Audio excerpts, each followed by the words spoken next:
in favor of a government that will serve all of the Israeli citizens, those who have voted for it and those who have not.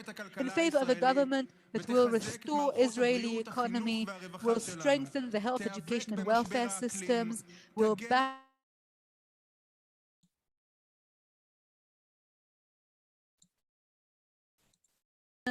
that will battle against corruption wherever it rears its ugly head. A government that focuses on the common denominator, on what unites us rather than what divides us. A government that will calm us all down in favor of changing this kind of discourse, of having a regime shift of power and for a better future. Good luck to us all. Thank you. Thank you as well. Thank you for keeping to times. Miki Mahuzon, the floor is yours.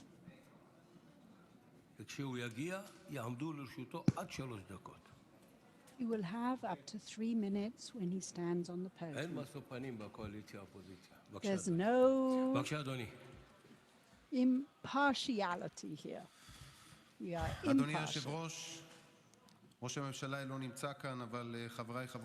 Prime Minister is not here, but members of Parliament from the Likud, my friends. Today, there is a swearing in of the new government, and we have to say the truth. This is a fraudulent government. We have to say the truth. This is a right-wing government. I don't remember the last time such little legitimacy awarded it by the public was ever sworn in. This will be a day that will be infamous. It is unprecedented. After the left did not succeed in beating Netanyahu, actually, in the elections, suddenly they saw it falling apart. So they found a fantastic patent. They would steal the votes of the right-wingers. We're talking about hundreds of thousands, significant, unequivocal right-wing voters that voted for something specific, and then instead they got what? A left-wing government. So I think that if someone adheres to a specific idea, they market it with passion because it's a basis for their ideology, and they will have to be tested in reality for what they say.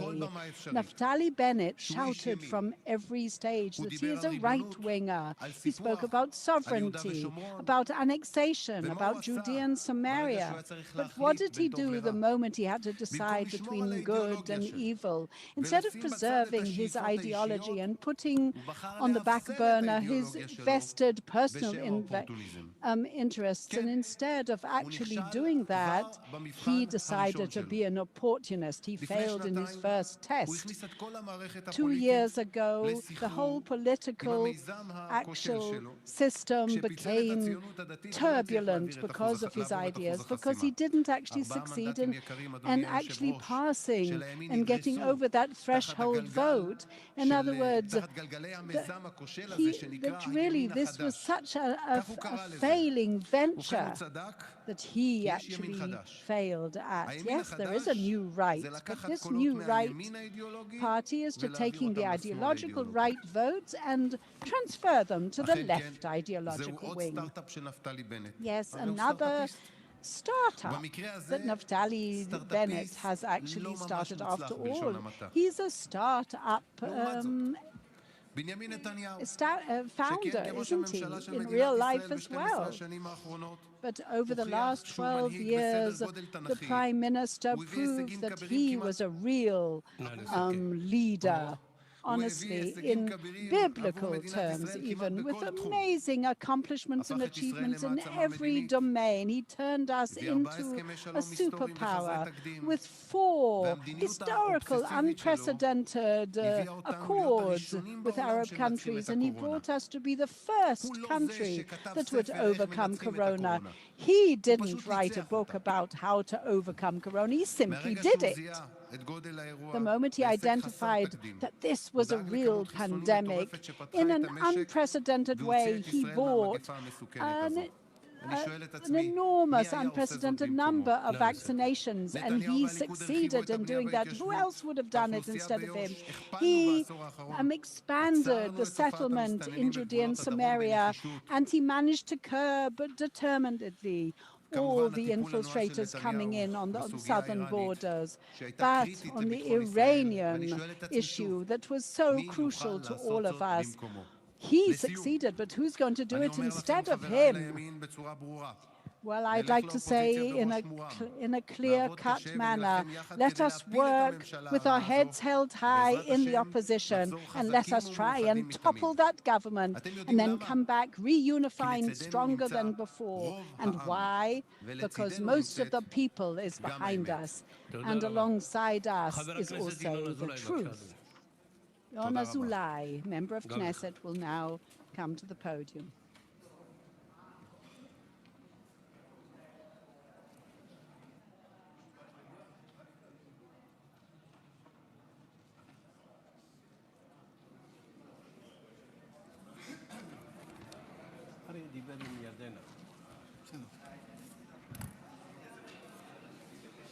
In the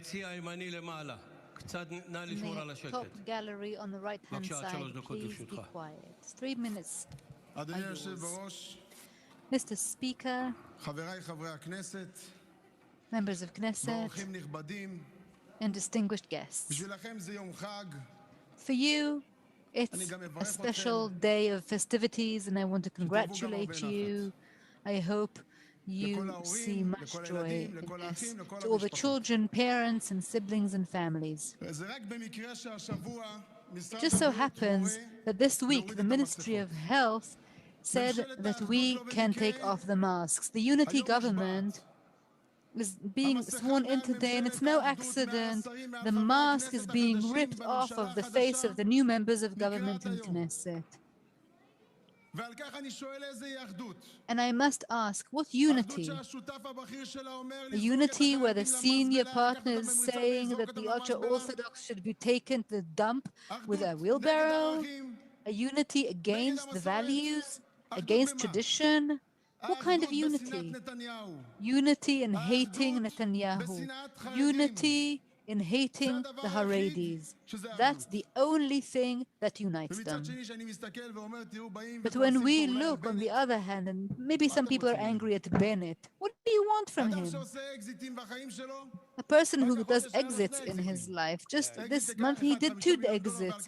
One, $5 billion, and he did it honestly, and the other exit today, being a prime minister, having gotten 6 mandates. If you do the math, it's the first prime minister who has more security guards than mandates, the first. So this month, he's had a good month. If you live on an exit, you have no values, you have no morals, you don't know what values are, you don't know what morals are. When I see this spendthrift government, I am reminded of what they said about the previous government, in the Netanyahu-Gantz government, about how spendthrift they were. And now the media is silent, now everything's okay.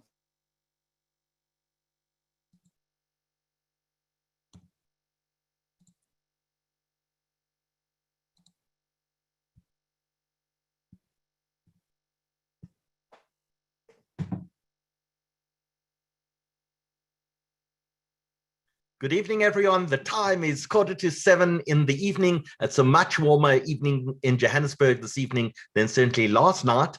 And welcome to our guests around the world and to our audience who are joining us this evening. Daniel, welcome. Let's turn on your microphone, check your sound. Your lighting looks good. Peter, you look like you're all zhuzhed up for this evening. Absolutely. So Daniel, here in South Africa, almost everyone we know is in quarantine or isolation. COVID is going rampant all over the place. Peter, are you still in isolation? I'm still in isolation, but coming out soon. I tested negative, so that's a huge relief, and I feel fit and strong. Daniel, where in the world are you joining us from? I'm joining you from Tel Aviv, Israel. So, in fact, you have swapped this evening. You could be watching the installation of a new government, and the vote is busy happening at the moment. Or all the speakers are busy lining up in order to express their views on the new coalition. What do you think? Well, I think it's a significant moment. There's a lot of talk about the ups and downs, but I think one thing that I really take away is that the Middle East is a place that is known for a certain amount of tribalism, and mostly countries that hold together in the Middle East hold together by having strong, brutal dictators. We're trying out just having every different interest group go in the government together. It's an entirely different approach from the region, but it's one that very much fits the character of the region we live in. So I'm optimistic. I was going to take a bet. How long do you think this coalition will hold together? Because it's a coalition of the extreme right, the center right, the center left, the left, and the Islamist party. That's true. But I'll tell you what, the thing about Israel is the consensus issues tend to have consensus. You can criticize Israel, for example, for the way it handles security, but any major party in Israel is going to handle it the same way. So the question is, would a minor niche party actually try to topple the entire coalition simply off of an issue that they know has broad-based consensus? And if the parties are smart and rational, they won't do that. So I do believe it has a chance. But on the other hand, human beings don't always act rationally. So anything's possible. Certainly not in the Middle East, and certainly not in Africa either. So, Peter, what are the big issues? You're obviously editor of the Jewish Report newspaper, but you follow not only Jewish news, you follow South African news, you follow world news. What are the big issues that you're busy following at the moment? Sure. Can I say, Howard, today I've spent most of the day trying to work out what's going on in Israel and not thinking too much about what's happening in South Africa, trying to figure out exactly what Bennett might do and what he might not do, and trying to get accustomed to the new leadership there. I must say, to be honest, I'm not unhappy that Netanyahu is out. That's my personal view. Well, you know, democracies are things where citizens of countries vote. Certainly you and I have no say in who they decide to vote for. No. So, and they clearly split their vote. And that's why we have a coalition of, Daniel, how many parties in the new coalition? Oh my, I don't actually happen to know the number offhand, but it's quite a lot. And it's quite a large variety. And, you know, honest reporting, we don't take a political position for or against any particular candidate or government. We've been doing what we do, defending Israel for 20 years during governments left, right, and center. And now we have a government that is left, right, and center. And we'll continue doing what we do. So, sorry, Pet, I was going to say that the big news in South Africa this weekend has been the fact that the FDA in America has in fact instructed Johnson & Johnson to destroy 60 million doses of Johnson & Johnson vaccine. And news has just come through in South Africa from our presidency that the 2 million doses waiting to be released to us out of Quebec, what used to be called Port Elizabeth, is in fact going to be destroyed. That won't be distributed in South Africa. So that's a major setback for our vaccine rollout in South Africa, but certainly not an issue on your side of the world. And I saw Daniel Reisner, you quickly popped in for a second. Join us again. I'm here. Excellent. So is that a real bookshelf behind you, or are we faking how many books you've read? It's actually a much more organized version of my real bookshelf, which is behind me. Okay. And the name is Reisner. Just for forgive us. And so Peter behind her, of course, has the genuine version. Looks almost as organized as yours. No, no. I would say mine is not organized, but they've all been read. So if you want, I can show you part of mine just so that you understand why I choose this background. I have a sense yours probably looks a little like mine, and it's chaos. That's why I have images of New York on the wallpaper behind me. So just Daniel, I actually prefer that one. Yeah. Looks No, busy. come on, that's better. Looks busy. No, please, no one will believe that at all. I have another one which I use for my students. Let's see if I have it available. Yeah, it's this one. With the piano. That looks very much New York, though. It does, like a loft. Exactly. And I don't believe for a second that you play, is that a piano or a harpsichord behind you? Piano, and I play the piano, actually. Oh, really? Okay. Okay. So tonight may be an evening of true entertainment. All depends on what you consider entertainment, obviously. So tell me, I can see a significant number of participants already waiting, 191 and rising. They're here, they're watching already. So what we do in the 15 minutes before we go live is we just have pre-show banter and we just talk about things. And bizarrely, a lot of people actually prefer the pre-banter to our actual broadcasts.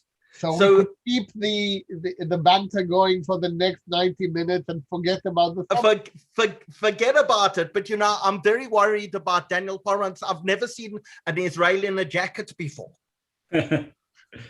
Yeah, next thing you're going to pull out a tie from somewhere.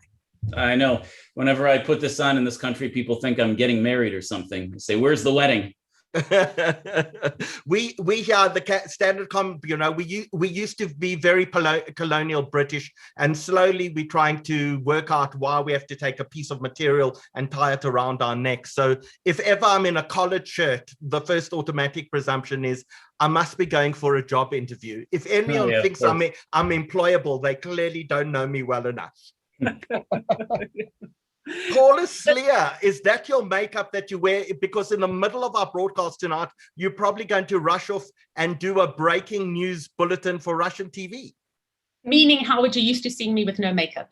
Maybe so, but I think I prefer you with no makeup. Okay. Either way, it was going to be an insult. Yeah, we're just waiting for 8 o'clock for the vote to happen in the Knesset, and then I need to leave for a couple of minutes just to inform those who watch Russia Today of what's actually happening here in Israel. Not that we ourselves know exactly what's happening. It's a little bit of a mess, but certainly interesting. It's actually going according to, it's going according to schedule. Yeah. Can I tell you something about Paula's bookshelves while we're talking about bookshelves? She's got a room, her lounge dining room is covered in books. There's a bookshelf all the way around. It's quite magnificent. But clearly she's not sitting there. But clearly not, and none of them are in Hebrew. I want to know when Paula will actually write a book, because it's been one hell of a life, Paula, let's face it. Yes. Howard, I mean, you'll read it and my parents will read it, and I'm not sure who else will read it. I think you'll be very surprised. I'll read it too. Okay. Well, you know, if Peter and I get mentioned in the book, we'll buy multiple copies and give it to people as gifts. I'm going to dedicate the book to you guys, okay? Absolutely. So Daniel Reisner, surely you've written a book by now? No, the reason I haven't is that the secrets I know are actually subject to lawyer-client confidentiality, which I apparently take more seriously than others. And therefore, all the secrets from the negotiating room with, Arafat, the King of Jordan, all of those chapters, the security part of my life, I actually think the country is entitled to some privacy on these matters, while others have been writing. In fact, I remember sitting in Camp David with Ehud Barak and President Clinton, and noticing that I was the only one taking notes for the purpose of trying to figure out what we're supposed to say next.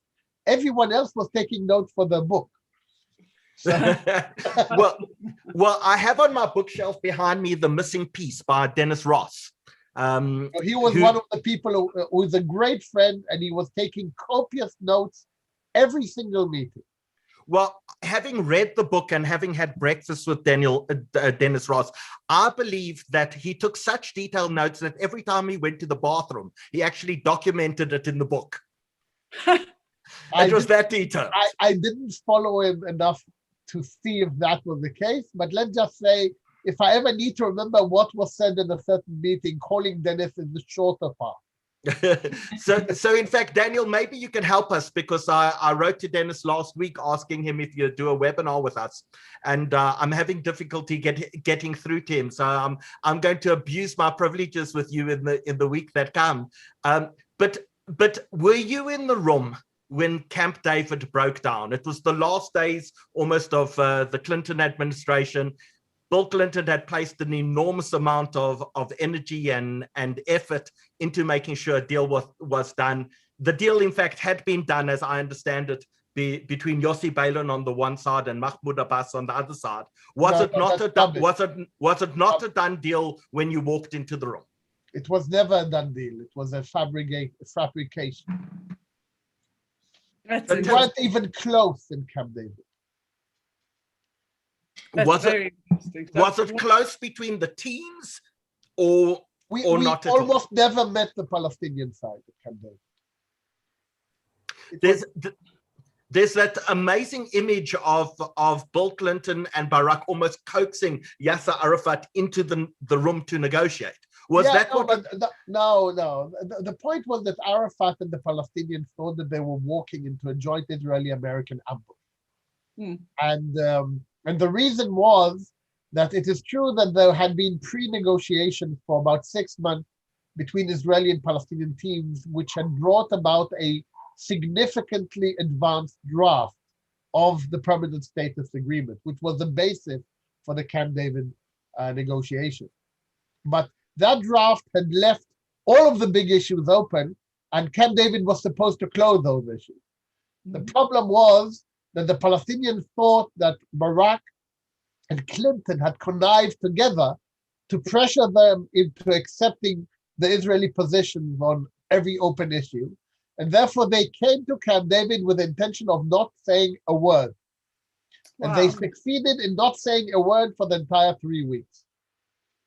So they never said yes to anything. They often didn't even say no. They just took documents and vanished and never came back with comments. So Camp David in that respect was a farce.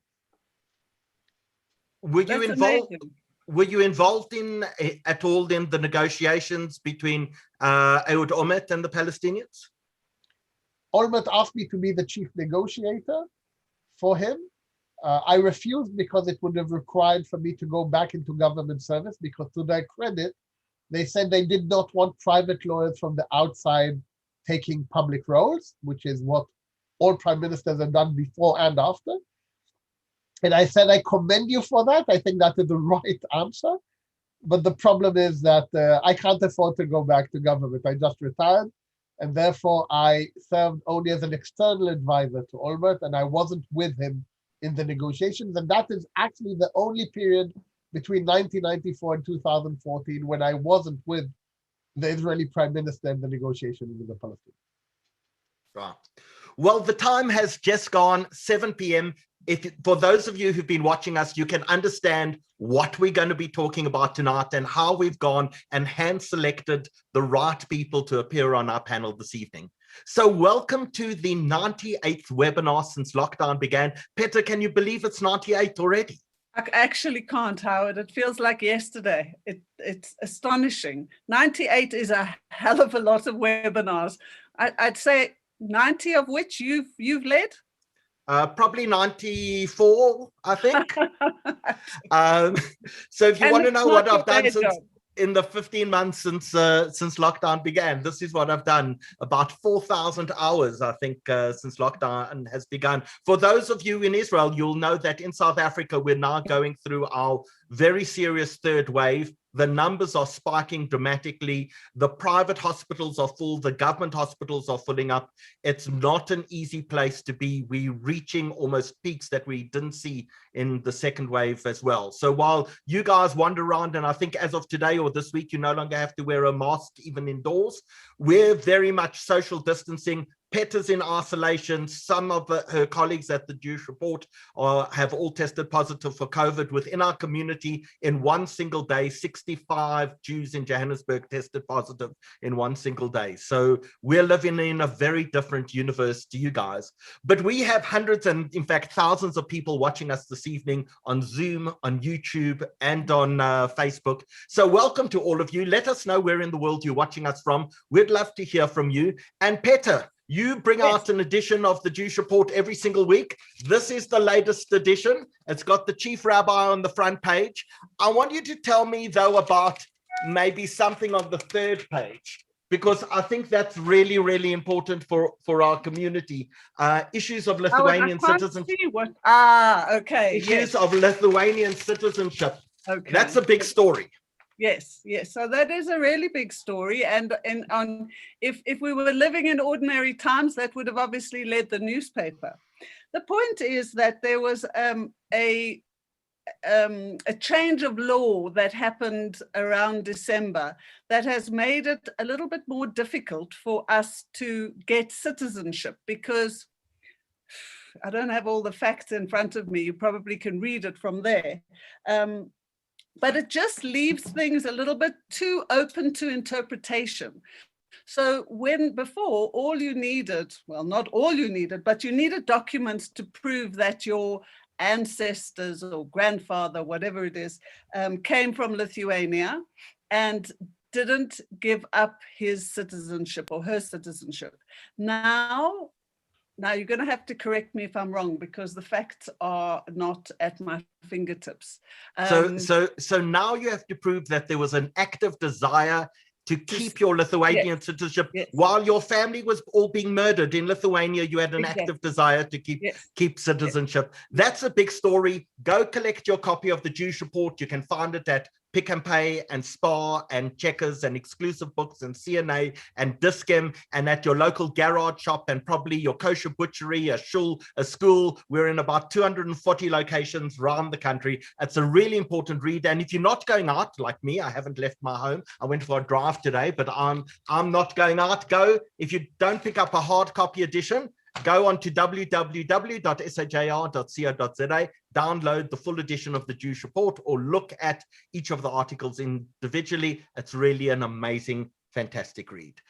Danny and Britt, turn on your cameras. Let's say thank you on controls this evening. Danny Kadar, Britt Lansman. Hello everyone. Hi, hello. So, Lovely to be here. So you guys are on control. For those people busy watching us on YouTube and on Facebook tonight, put any question that you have into the chat section, and between Danny and Britt, they'll move all the questions across. And we really want tonight to be as interactive as possible. So Danny, Britt, thank you so much for everything you're doing for us. We'll see you guys a little later. And for those of you who are watching us on Zoom, don't forget at the bottom of your page, you will see there's something called Q&A. Post any comment, chat in there, any questions that you have for any of the panelists, and we'll make sure that we do that as soon as possible. So and Caroline has joined us. Caroline, welcome. That looks like a very professional microphone. I'm going to try compete with you there. Woo! People will know you, of course, from your podcasting, from your writing for Newsweek, from your writing for Israel Hayom. Petter's going to do a proper introduction, but really welcome, and it's such a great pleasure to have you on this evening on this very illustrious panel. But for those of us in South Africa, the last few weeks have been enormously difficult. Not only have we seen a massive rise in anti-Semitism in our community, we've seen Jewish people beaten up on the streets of Johannesburg. We've seen social media, just a deluge of hatred. We've had university students threatened by their colleagues. It's been such a difficult time. And whenever you open up social media, you understand that this new platform has given a platform for hate, propaganda, and misinformation.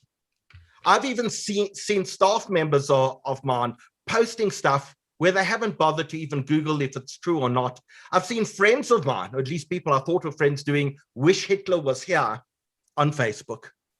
And all of these stories and all of this information surrounds us in such an enormous way that we thought tonight we wanted to cut through, am I allowed to say, cut through the crap, and actually do away with the propaganda, do away with the spin, and actually understand the real issues behind the recent conflict, and to try help and educate people going through with people who are on the scene, who actually know.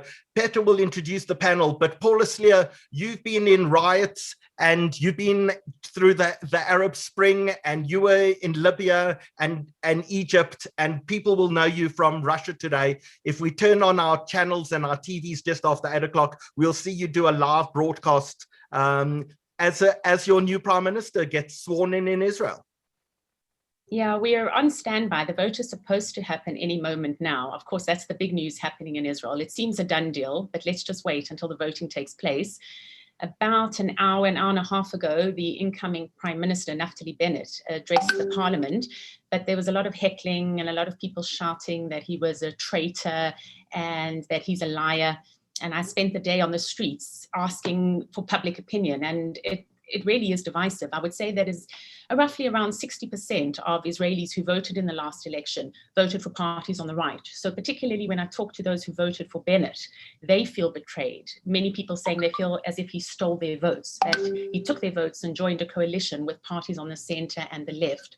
So many people here are questioning just how long this coalition, assuming that it goes ahead tonight, will actually be able to function. And of course, a lot of anger and people feeling betrayed. And then here in Tel Aviv, there's celebrations happening in Rabin Square, and people are celebrating the fact that they managed to oust Netanyahu. That was kind of the rallying cry over the last few elections amongst the opposition to Netanyahu. But Netanyahu's vowing that this is not the end. He'll move to the opposition and he'll be back soon. So Israeli politics, as all, interesting as ever. Interesting time. So Peter, just before we introduce the panel, we've just got a 2-minute montage of what kind of the last month looked like in Israel. We've used it as our promo as well for tonight. But let's start off with that, and then you'll introduce everyone to all of our guests. Okay.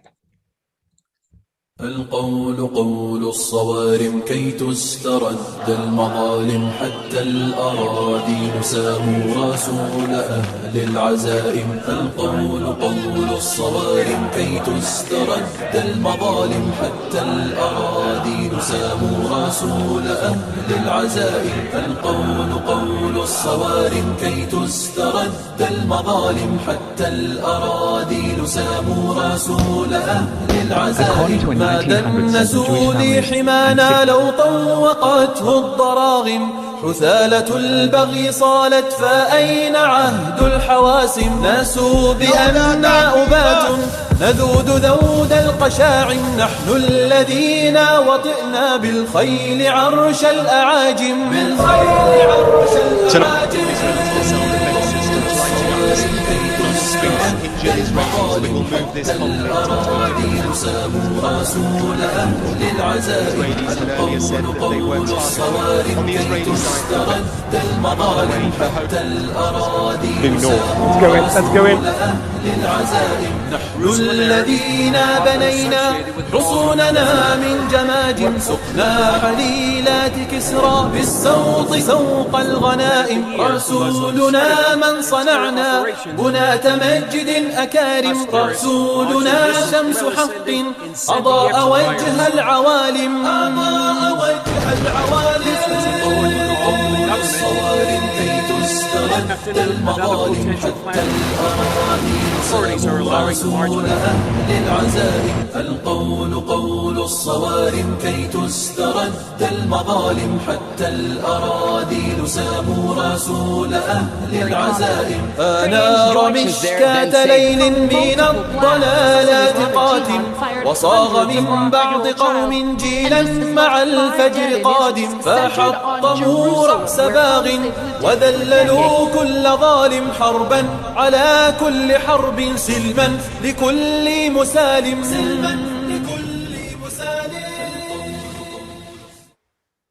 القول قول. Wow. That was quite something. What did the words of that song actually mean?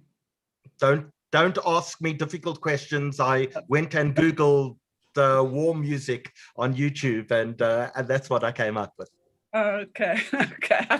I hope we weren't calling for our own distraction or anything like that.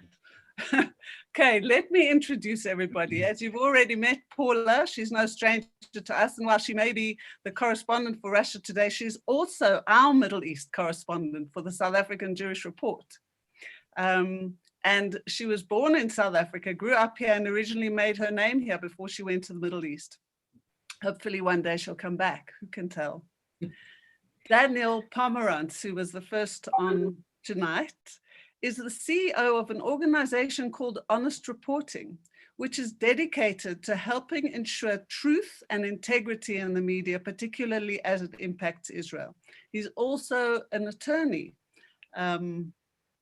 Daniel Reisner is the former head of the International Law Branch of the Israeli Defense Forces and widely recognized as one of Israel's leading public international law experts. And as we heard earlier, he has a book in all of the behind the scenes interactions he's done with the government. And peace talks.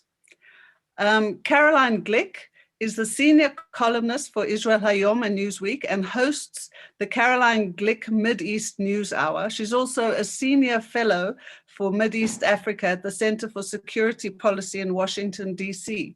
She has written books and is also a lecturer. So that's our really incredible panel tonight. Everybody with different views, and hopefully we'll be able to enlighten all of us and our audience in what really has happened in Israel in the last month. So Paula, maybe I can start off with you. This Ramadan was not like other Ramadans in Israel. Even before we had fighting over Sheikh Jarrah, things seemed to start really getting on the boil. How did this all begin? What was different this year? I think it's been boiling for some time, and I think what happened is a number of things came together. The Sheikh Jarrah neighborhood was certainly part of it, but it's a story that's been going on for a long time. And it's a story largely about property, who owns the property there, and with a number of Palestinians who potentially might be evicted if the courts rule for them to move out, and claims that Jewish organization or a Jewish organization has that they had bought the land before. It was coming at about the same time that we heard the Palestinian president, Mahmoud Abbas, delay Palestinian elections again. Now, he said on record that this was because Israeli Arab citizens in Jerusalem were not allowed to vote, as if they were ever going to be allowed to vote. So he blamed Israel for the fact that he had to postpone the elections. But what was really happening there was it was kind of an intra-Palestinian conflict. It's the Palestinian faction that Mahmoud Abbas heads, the Fatah faction against the Hamas leadership in Gaza, and that was busy playing out. And the Palestinian president is increasingly unpopular. Whenever I'm in Ramallah, and we've done quite a few stories on this, he's not a popular figure on the street, and there is a lot of cause for him to be ousted and for change to come about. So you had that kind of Palestinian conflict that was stirring. You had the Sheikh Jarrah incident, which kind of ignited it or lent itself to it. And then you had Ramadan. And I spent most of that conflict, or certainly the first few days, when you had the crowds gathering and people going to pray at the Al-Aqsa Mosque, what would happen is afterwards the tensions would kind of escalate at the Damascus Gate, which is one of the pathways to get into the old city. And there it almost became the word that comes to mind is comical, but it was almost, you could almost predict what was going to happen. You would get a few youngsters that would start throwing rocks and picking up things from the pavement and provoking the security forces. They would then respond, and it became a foregone conclusion. What were the pictures and the reports we were going to make each night? And then you had Hamas issuing an ultimatum, and that ultimatum was to Israel to, I can't actually remember exactly what it was, but the ultimatum itself was completely unrealistic. I think it was for Israel to get out of Jerusalem or East Jerusalem or something like that. And then I was in front of the Damascus Gate when the first rockets were fired at Jerusalem, when that ultimatum obviously came and left. And from there, the whole conflict flared up. But I'd be interested in what some of the panelists say. I mean, I was talking to people who say that it was coming and it was predicted that this was going to flare up. And then I've had the people say exactly the opposite, that it couldn't have been predicted. But somehow the blame fell on Israel for the whole thing. And it wasn't necessarily Israel's provocation at all that instigated the last round of violence. So, Caroline, let's ask you the question. Was this a long time coming, or did it come as a surprise? Is peace merely the illusion between battles? You know, what happened at Sheikh Jarrah, I think that Paula gave most of the background, but I think it's important to note that the buildings in question, there are 4 buildings, and they were bought by 2 Jewish land trusts in 1870. And then they were seized by the Jordanians in 1967. They were placed in the registry of enemy property, which means that they were reserved on the side that preserve the Jewish ownership of those properties. They weren't nationalized or sold. And in 1973, the Jewish owners reasserted their ownership rights. And in 1982, the courts in Israel determined that, in fact, the ownership belonged to the Jewish owners that had bought it, or their people who had come after them, the successor owners that had been in the possession and under ownership of the Jews since 1870. And during the course of the Jordanian occupation of the area, Arabs had come in and were tenants of the land of the buildings in question. And really for the past 40 years, since 1982, since that court date, what we've seen really in action is just how difficult it is to remove squatters from apartments that they refuse to leave, that they refuse to pay rent for in Israel. I mean, I think probably even in South Africa, the laws for protection of squatters are not like they are in Israel. So this is really very much a property dispute between recalcitrant tenants who have refused to pay rent and the owners of the property who are asking them to pay back rent or to evacuate, to leave. And, so these kinds of demonstrations in Sheikh Jarrah have been going on for 40 years since the court adjudicated in favor of the Jewish owners. And anytime you drive by the neighborhood, you'll see signs. You may even see demonstrators there. Mahmoud Abbas, the head of the PLO and the Palestinian Authority, incited demonstrations. He brought in extra people to try to make it violent. Again, as Paula said, to deflect public attention away from the fact that he canceled the elections, that he had cynically called for the Palestinian Authority. He's in the 16th year of his 4-year term. And he really had no intention of ever holding them because he was never going to win them. He has no public support to speak of. So he was trying to scapegoat Israel for canceling elections that he had never had any intention of holding. So he fanned the flames there. He fanned the flames on the Temple Mount. And just in relation to what happened on May 10th and Jerusalem Day. So, Hamas saw that Abbas was riling up the crowds at the Temple Mount, inciting against Israel, as has been his wont for many years. And they said, well, why should he get all the glory? And so they gave Israel an ultimatum, said, if all the police who were on the Temple Mount because of the rioting don't leave by 6 o'clock, we're going to shoot missiles at Jerusalem. And that's what they did. But really, Israel here, was very much a bystander in all of this. As Paula said, a lot of this was provoked by intramural Palestinian power struggles between Fatah, the PLO, and Hamas. And Israel was subjected to wanton aggression by the PLO, incited by the PLO and carried out by Hamas, carried out by Israeli Arabs to try to deflect attention away from what Abbas was doing. There's one other aspect to this, which is just important to note, that the original violence began in Ramadan, actually before everything that happened in the Temple Mount. And again, this was part of Abbas's deflection campaign, which was what they called the TikTok Intifada, where they incited Arab thugs to attack visibly Jewish passersby on the street and record it and video it and post it on TikTok, which is what they were doing. So we were getting a lot of assaults, a lot of violent assaults on visibly Orthodox Jews in Jerusalem and in Jaffa and in other cities in Israel, in what they were referring to initially as the TikTok Intifada. And this too was incited by Mahmoud Abbas. But Caroline, can I just ask you, you're saying that the TikTok Intifada, that started as far back as during Ramadan. I mean, we only heard about it much later, after the missiles started, the kind of Lord conflict, etc. So it actually started way back then. It started at the beginning of Ramadan. And again, it was incited violence. This was violence was incited by the Palestinian Authority, again, to deflect public attention among the Palestinians away from Israel. And here I think it's a very key point that's sort of hiding behind the entire narrative of what happened, which is that it is the scapegoating of Israel, is the scapegoating of Jews. It's the fact that if you want to rally the Palestinian public behind you, then you either carry out violence against Jews, you glorify violence against Jews, you incite violence against Jews. So the common denominator of the actions of both the PLO and Hamas was that they were using animosity towards Jews, hatred of Israel among Palestinians, and also among apparently a large percentage of Israeli Arabs, to build their own prestige, to expand their own power base among the Palestinians, both in Gaza and in Judea and Samaria, and of course in cities throughout Israel.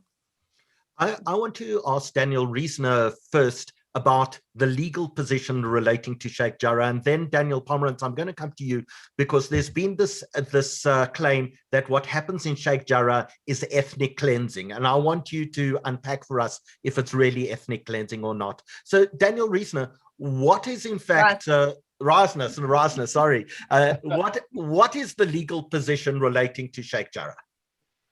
First of all, good evening, everyone, and it's a pleasure being here.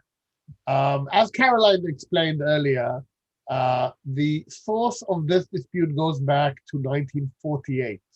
During the War of Independence, as you know, the Jews lost the battle for half of Jerusalem. So at the end of the war, the Jews only controlled the west side of the city, while the Jordanians controlled the east side of the city.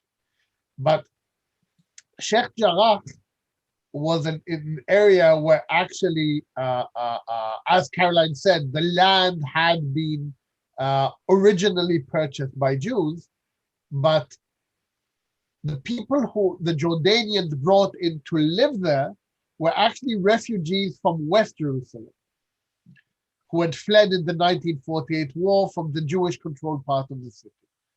And so they actually gave them lodging in those houses. And the families have been living there now for 70 years. Now, this is a fact. And when Israel took control of the area in 1967, we inherited the powers of the custodian of enemy property, which the Jordanians had set up. So the Israeli government, in effect, became the administrator of this formerly Jewish-owned land. And then under our control, the Jewish organizations which originally owned it, or the great successors, sued to get the land back. And they did that in the Israeli court system, and they won. And the ownership was recognized. But there was a problem. There were people living in those houses who had been living there with the approval of the Jordanian authorities since the 1950s. So they were originally granted what is called protected tenant status, which under Israeli law means, and this was actually in an agreement signed between their representatives and the owners in 1982, that they could still live in those properties as long as they paid rent and didn't violate the protected tenant rules. And then they did two things. A, they reneged on the agreement, said that it hadn't been done with the agreement. And B, they never paid rent, and they conducted the significant changes to the buildings, which a protected tenant is not allowed to do. In effect, they treated the buildings as if they were the owners, not just the tenants of the building. Now, in the meantime, the two organizations I told you about, they sold the rights to the property to a pro-Jewish American organization, which is all about reconstituting Jewish population in East Jerusalem. And it has a political agenda. So what happened is all of the movement of the discussion moved from just what I would say was originally really a land dispute, and it became part of the overall political discussion. And on both sides of the equation, I want to be fair here, both on the Arab side and on the Jewish side, political considerations came to the fore. So the Arabs will portray this as the Jews trying to take over an Arab neighborhood, while the Jews, we say this was our land, just like Kfar Etzion was a Jewish settlement before it was overrun in 1948. So you can't tell me that Kfar Etzion is an unlawful settlement if it was ours originally. So the narratives have become historical, political to this day. Now, to be fair, the Israeli court system has been dealing with this matter consistently for the last 40 years. And the final round, which should have decided finally what to do with the tenants in the house, was supposed to take place on May 10th. And it was delayed because of the combination of events which Paula actually explained earlier, and it has not reconvened yet. So what actually happened in Sheikh Jarrah was an intentional attempt to deflect the fact that the Israeli Supreme Court was supposed to give its final ruling on the status of the houses in Sheikh Jarrah. And so instead of a court ruling, we got a physical ruling. Exactly. Yes. Exactly. So are you telling us that no one was evicted from Sheikh Jarrah? Oh, no, that's not the issue. You see, the word eviction is complicated. Currently, no one has been evicted over the last several years. By the way, families who lived there were evicted 40 years ago. I mean, the families remaining there are not all of the families which originally lived in Sheikh Jarrah. They are just the families remaining after the 1982 settlement. But currently, there have been no eviction. Now, I want to put things in perspective. This is potentially one of three different conflicts. It's a conflict between the owners of the houses and the tenants, which is a land conflict, a real estate conflict. It's a conflict between the Jewish and Arab citizens and residents of East Jerusalem, which is more political, but it's still localized. It could be a conflict between the Israel and the Palestinian Authority for control of East Jerusalem. That's also legitimate. But forgive me for being blunt, how the heck is this a conflict with Hamas? Where do they come in? And the answer is that they come in because they were looking for an opportunity to send three messages. Message number one is that they are the protectors of Jerusalem and not Abu Mazen. And this is, of course, in preparation for the fact that they believe that if Abu Mazen will ever launch an election, they will win in the West Bank as well, not just in Gaza, just like they won in 2005. Secondly, they wanted to create a new equation. The equation is no longer what Israel said, quiet will be met with quiet. If you don't fire rockets, we won't fire Gaza. They said, we are justified to fire rockets at you for things you do to Arab Israelis. In other words, we are now the protectors of the Arab Israelis. And thirdly, it was a signal from our friendly neighborhood Iranians saying that we will use any opportunity to send a clear message that you can't play games with us, etc., and we have the capability of making your life very difficult. So all of these messages were being sent by Hamas, either directly or by proxy. And the reality is that the dispute in Jerusalem, it's a real estate dispute, it's a political dispute, it's a historical dispute. It has absolutely nothing to do with Gaza and the Hamas.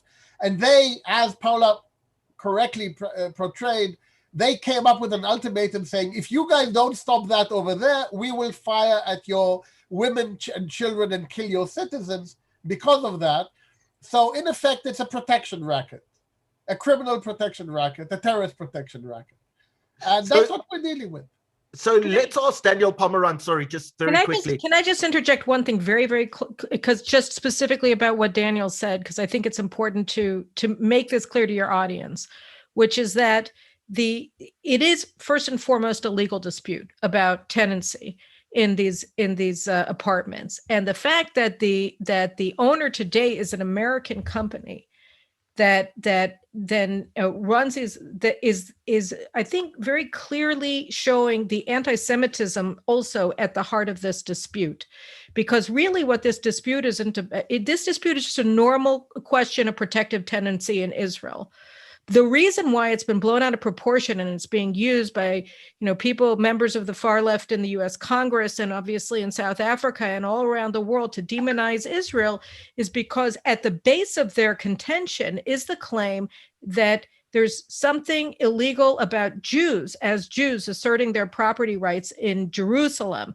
And I think that that's the crux of the poisonous aspect of this entire narrative, because the entire narrative is based on a proposition that is anti-Semitic, that's saying you Jew in America, there's Jews in America, you Jews in Jerusalem, you are not allowed to have property rights in Jerusalem simply because you're Jewish. If an Arab were the owner of this property, these people probably would have been gone a long time ago. And if not, nobody would care about this person. Nobody would have cared about this thing to begin with, because it wouldn't have mattered. It's only news because it's Jews trying to assert their property rights inside of Jerusalem. Caroline, in actual fact, the narrative in South Africa that we are told, or that we read about in the newspapers and television, is that this has nothing to do with a civil case. This is about the Israeli government ethnic cleansing and kicking people out of East Jerusalem. So,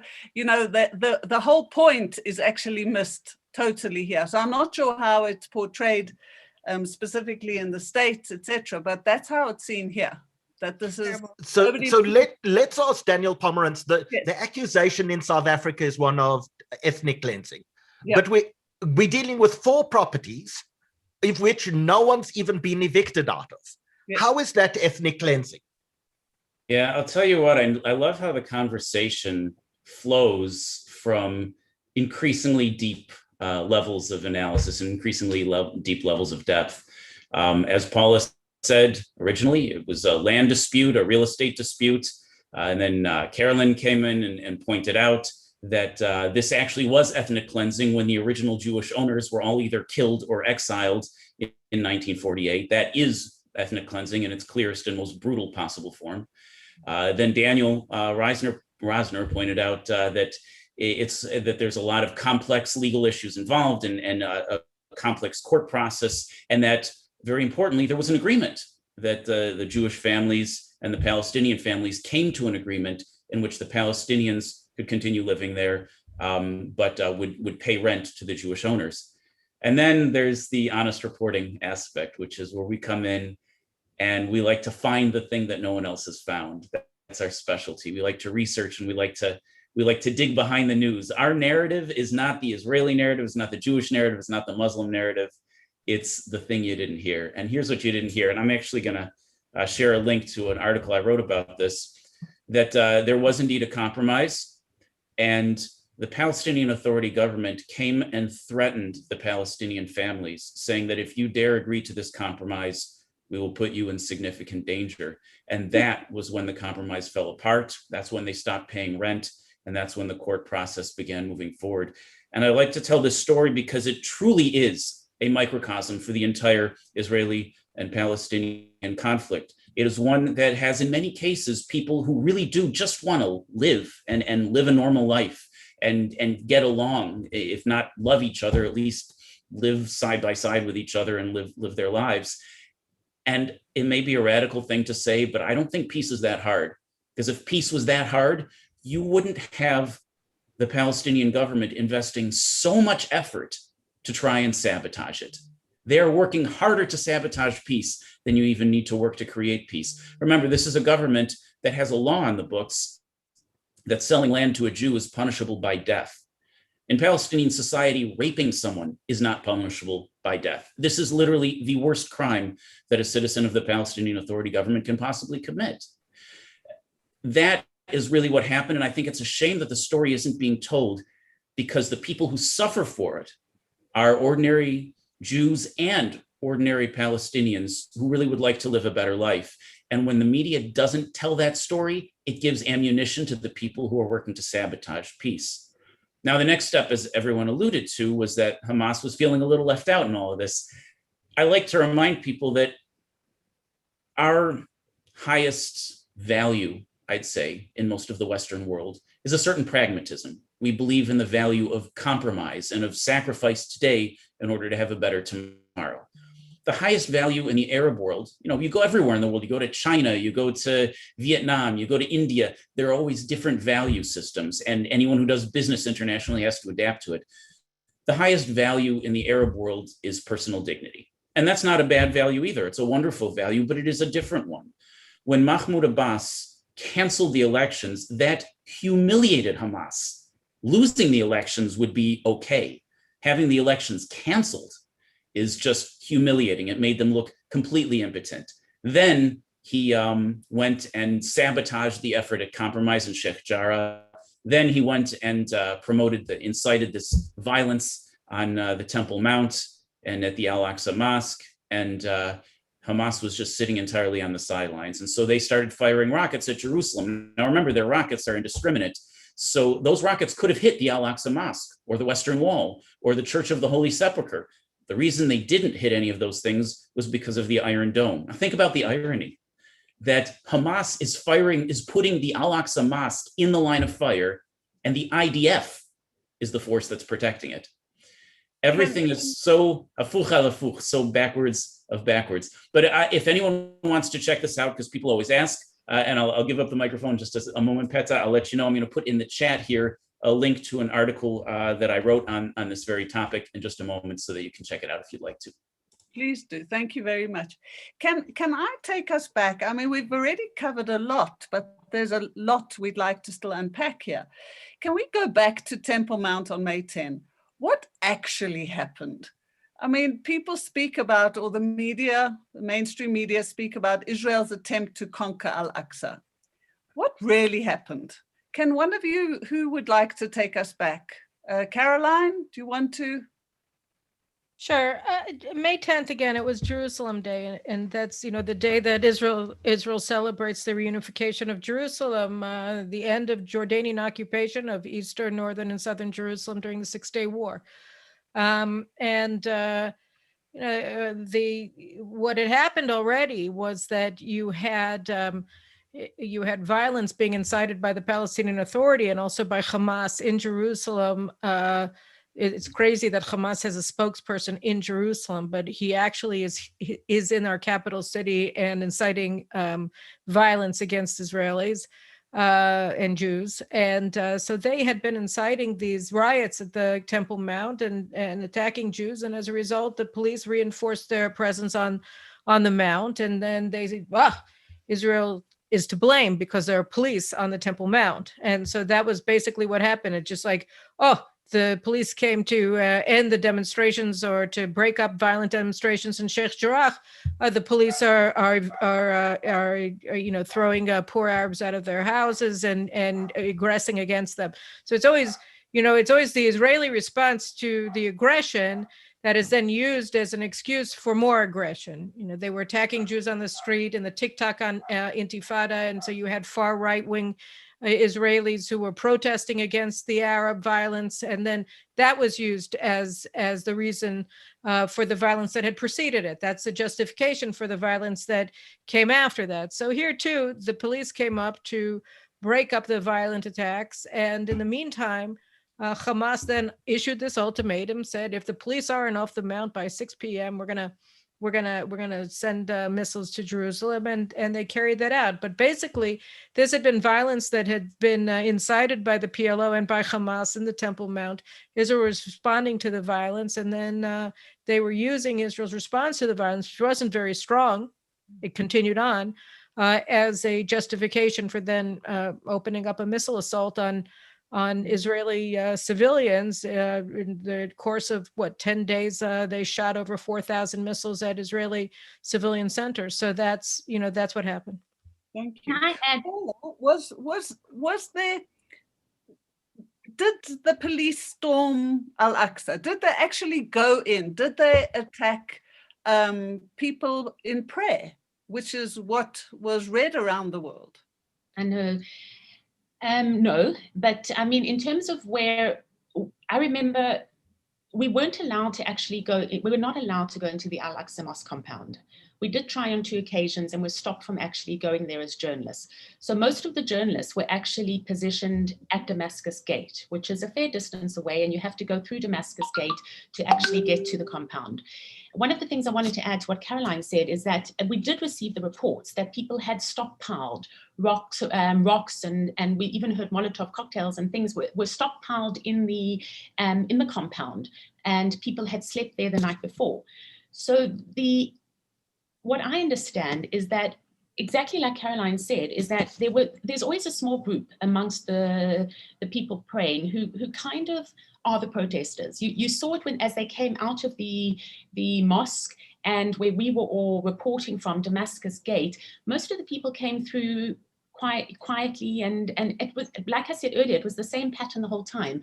So it's always a small group of young people who are kind of there to provoke the violence, and they're the ones that are picking up rocks and stones, and they come ready to actually clash with the police, and that puts the police in a particular position of, do you respond to it, which inevitably escalates the situation, or do you leave it, which if you're the police and the security forces of a country, you're not just going to let any kind of violence go unaccounted for.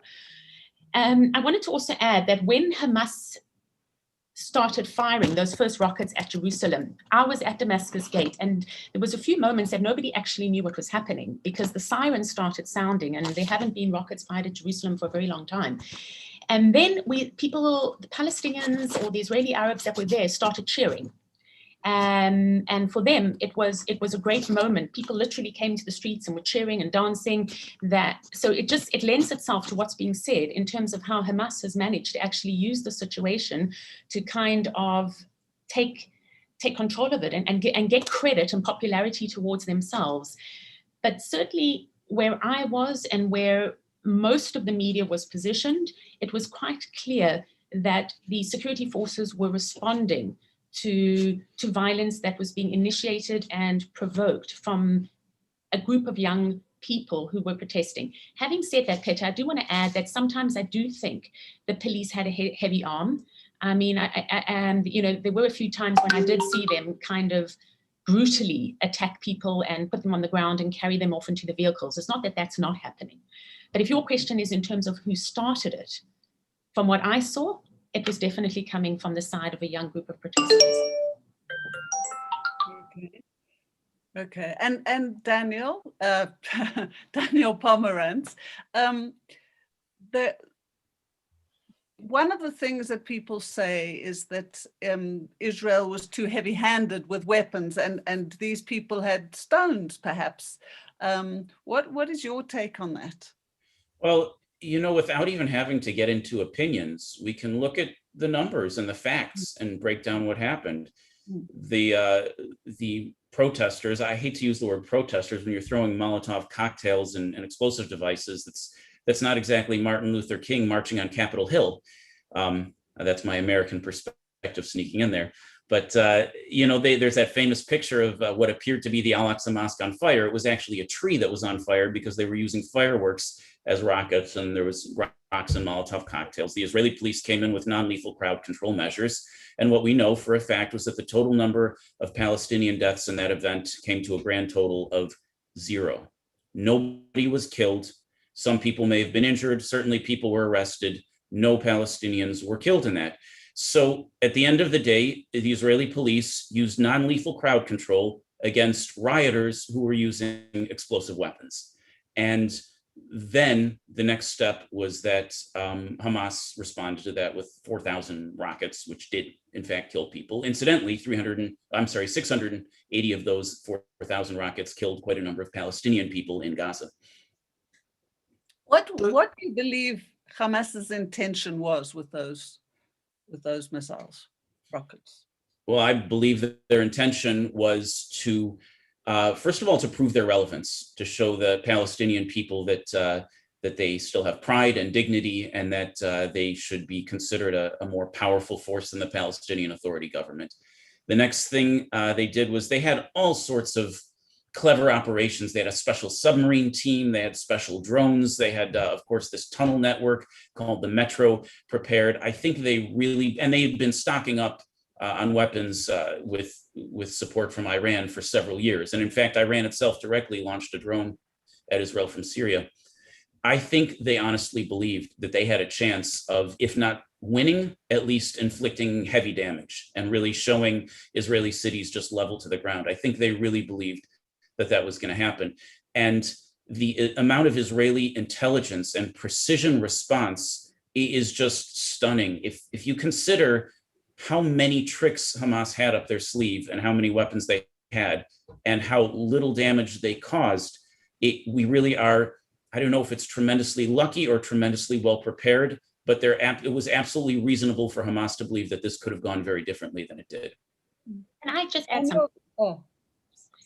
Daniel, I'm not sure I agree with you. Like, do you not think that Hamas knows that they're going to lose to Israel every time? And that for them, it's an opportunity rather to win a media, they're always going to win in the media. So it's an opportunity for that. And it's an opportunity for them, as we were talking earlier, to boost their position within the Arab population. I'm not sure that they necessarily really think they're going to beat Israel. Well, it depends what you mean by, I'm sorry, would you like me to answer, Peta, or well, yes, but then Daniel Reisner, I can see him nodding and I can see he wants to add something. So you finish and then let Daniel Reisner take on from there. Okay, well, it all depends on how you define winning, right? I do believe Hamas genuinely believed that they were going to level Tel Aviv, maybe level Jerusalem, maybe cause significant harm to the Israeli government, which at the time was still in a state of not being entirely stable and voted in or sworn in. So I think they believed that they were going to score what to them would have been a significant victory. Yeah. I actually, Daniel, as part of your question, can I ask you to answer one thing maybe at the start of that, and that is there any way that Hamas did not think they would start a fully fledged war by firing missiles at Jerusalem within their own head? Did they know? Did they intentionally go to trigger a war? No, I don't think so at all. Look, it's always dangerous to try and read other people's minds, but they fired a few shots and quickly began advocating for a ceasefire. And we've seen a number of times over previous years that there have been a few rockets here and there, quick calls for a ceasefire, and usually it's happened in the previous years. So I think Hamas really believed that they were going to pull off a nice couple of good quick shots followed by a quick de-escalation. And I think they thought that Israel was very much intent on not allowing an escalation. And I think there's a certain element of unpredictability that Israel sometimes will allow that de-escalation and sometimes won't. Daniel Reisner, your view on that? I actually disagree with Daniel Pomerantz on this one. And I disagree on two points. First of all, the moment they fired on Jerusalem, they knew there was going to be a war. There's an unwritten rule that if they fired the south of Israel, we may decide not to respond in significant force. The moment they go beyond a certain distance, it's all out. The second thing is that the immediate... Well, that wasn't the case in November 2019. That is true, Daniel, but the reality is it has been the case in the last 7 events except for that. So so the most recent precedent, did go that direction. Daniel, I listened to you. Now your turn. The second point is that they fired at Tel Aviv immediately after that. And they always fire Tel Aviv when they're ready for a war. And the reality is, and this is where you were right, they thought that they were ready. Now, they didn't think they would win, and they never believed they would flatten Tel Aviv or Jerusalem. That wasn't on the books. All they wanted was one good picture of devastation somewhere in the center of Israel, Jerusalem, Tel Aviv, Rishon LeZion, somewhere. That would have been victory for them. There's no expectation in Hamas that they can beat Israel. They're not Hezbollah, who have a totally different perspective on this. But they do have an expectation that if they can show a picture of a destroyed building, high-rise building in Tel Aviv, they won the war for good, because that'll be the picture on Google Maps forever. And so I think my answer, and again, I haven't been in the army now for 17 years. I used to do this for a living. But I can tell you that Hamas is under no illusion of the comparative strength of Israel and Hamas. That's not the issue. But as Paula, you mentioned earlier, we actually fight them on 2 levels every time, actually 3. We have the physical battleground, we have the political battleground, and we have the media battleground. We always win the physical battleground or end up in a draw, like we did in the last war in Lebanon, for example, where we did not win, but we didn't lose either. Surprisingly enough, given Israel's position in the world, we usually never lose the political battleground either. The Americans save us, the Europeans actually understand us better than most people think. So the reality, the Western world is usually pro-Israeli, and the third world countries, I'm sorry to say, like South Africa now, is on the other side. And then you have the media battleground. And on the media battleground, we get continuously hammered. And that has been the case for many years. And in effect, and here I'm with Daniel Pomerantz, I think Hamas was going for the media war. They weren't going, and Paula, you said it, they weren't going for the real war. They were going for the pictures, they were going for the public perception, and they were going for the shouting in the streets in Jerusalem so that the Israeli Palestinian Arabs will be able to say, we now know who is the one protecting us. It's not Abu Mazen and Fatah, it's Hamas in Gaza. And that is exactly what Iran wants Hamas to do. So let us move, Paula, if we can quickly maybe get in a comment from you. I know you're going to have to rush out in a few minutes to do a broadcast. I want to talk about the I'm sorry, I just want to say one thing. I don't disagree with anything that Daniel said, except for one, which is that when you shoot 4,300 missiles in 10 days, your intention is to kill. And I mean, exactly. I don't think you didn't mean to say that, but I think it's very important to understand these are weapons of mass death. They were fired indiscriminately, which every single one of them is a separate and discrete war crime, and that their goal was to cause the murder, the death of innocent civilians for no reason. And that's why, the fact that we have an ingenious protective missile system should not take away either the moral or the legal culpability from Hamas for their war crime, for their criminal enterprise, which was the latest missile offensive and all of its predecessors against Israel. And I feel that we would be remiss if we didn't point that out. So I'm sorry to interrupt you, Howard. I promise to try not to do it again, but I don't promise that I'll succeed. No, don't even bother. This is a conversation. And we want our audience to participate as well. So please feel free to put any questions or comments into the chat section, and we'll post that to our panel as well. But Paula, before you run off to do your broadcast, and I know you'll come back afterwards, how on earth does someone like Hamas get somewhere between 4,000 and 15,000 missiles into an area that the world believes is a complete jail? The borders are sealed, you can't get in, and yet there's somewhere between 4,000 and 15,000 missiles there. How on earth do they do that? I think I can answer that for you. Well, let Paula give a quick comment. Oh, sorry, Paula. I didn't hear Daniel, that. we'll come on to you as well. Well, maybe I can just, Daniel, you'll give maybe a more comprehensive answer, but I can tell you from the times when I was still allowed to visit Gaza, we did quite a few stories on the tunnels. And the big thing being made about the tunnels in Gaza is that humanitarian aid is being provided through them. And I remember going down a tunnel, and obviously Hamas was at pains. The people who were taking me down the tunnel were at pains to show me that it was only humanitarian aid that was coming through. But what I found interesting was when we were inside the tunnel, there was suddenly a lot of shouting outside, and the message came through that Israeli planes were coming in this direction. And who was warning the tunnel diggers was actually the Egyptian border guards. So there's definitely cooperation and kind of an understanding that what's happening in the tunnels isn't necessarily always a good thing. The other thing that I remember being surprised about was that the tunnels have become actually a business in Gaza. You have families that with their sons are employed and actually dig the tunnels. And it really is an organized infrastructure, an organized business, if you like. we've covered a lot of stories in terms of what the siege means and how, particularly what the South Africans asking constantly. And also when I work for Russia Today, the siege doesn't let, the siege is causing people in Gaza to suffocate and to starve and whatever. But Israel's been very clear that in the list of things that they're not allowed to send into Gaza are things that could ultimately be used to make weapons. And I certainly think that part of the stuff that's coming into Gaza is still being smuggled in and is still being used to make weapons.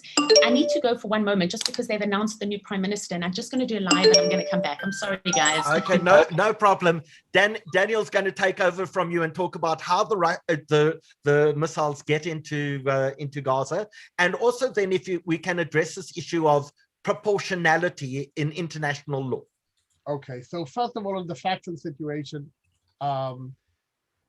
they have two sources for the rockets. By the way, they don't make missiles. If they did, our life would be significantly more dangerous because missiles are totally different from rockets in that they do not follow a ballistic path, which would enable Iron Dome to shoot them down. Missiles need a tracking system. And if they had medium-range missiles, surface-to-surface missiles, Israel's life would be extraordinarily difficult.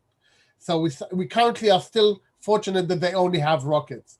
And they have two sources. One is exactly what Paula says. They smuggle them in through Egypt. And the tunnel network is incredibly complex and numbers are, you can't count them. The Egyptians from time to time block them and other times don't. And by the way, one of the points people tend to forget, and I think this should be emphasized, is that if Gaza is under siege, then it's under siege by Egypt and Israel, because it has two borders, not one. So, and I don't accept the terminology of siege. I've been to Gaza many times before Hamas took over, and I can tell you that ever since Hamas took over, the lives of the Palestinians have been much worse because of Hamas, not because of Egypt or Israel. But putting that aside, the second source of the rockets is they manufacture them themselves. And they have received the plans from the Iranians and from other allies about how to manufacture. They have manufacturing centers underground inside Gaza. And every time you hear about an Israeli airstrike, quite often it's destroying those manufacturing centers. Where they manufacture, actually most of the rockets are manufactured inside Gaza, and they only smuggle in the components and the metals to do that. And moving to your question of proportionality, this is probably the most misunderstood concept in the context of the laws of war.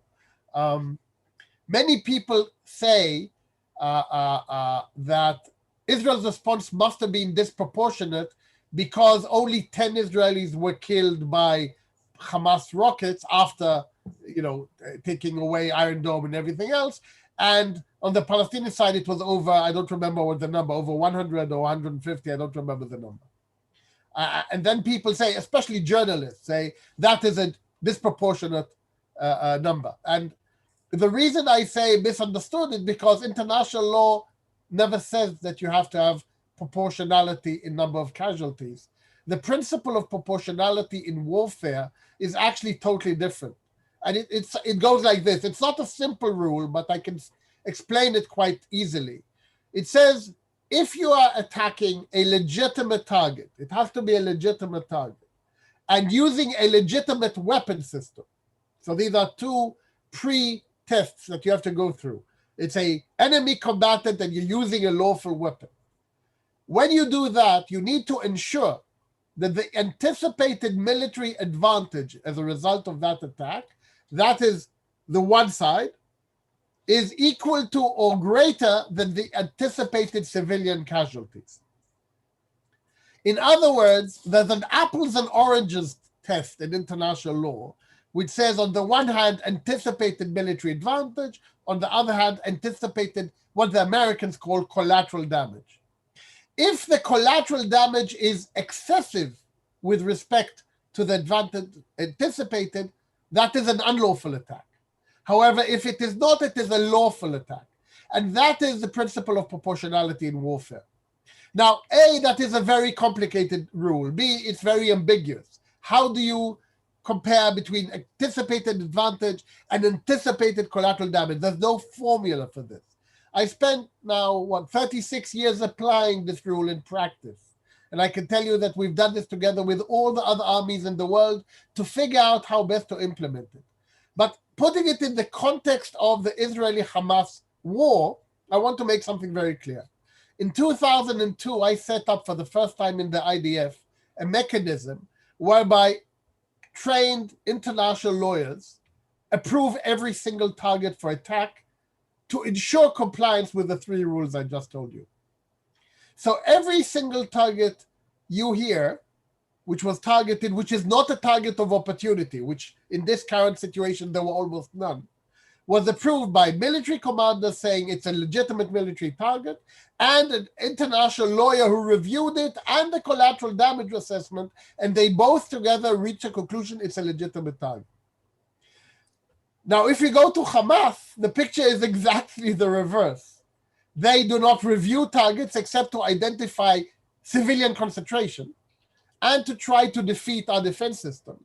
But not only do they not try to take precautions to minimize civilian casualties, as Caroline said, they commit the utmost war crime by intentionally trying to intensify civilian casualties. So it's not a question of what proportionality should apply. Israel tries to apply proportionality, and trust me, I talked to the guys doing it during the war, and spends 24/7 minimizing Palestinian casualties, while the Palestinians spend 24/7 violating the principle of proportionality and intentionally maximizing civilian casualties.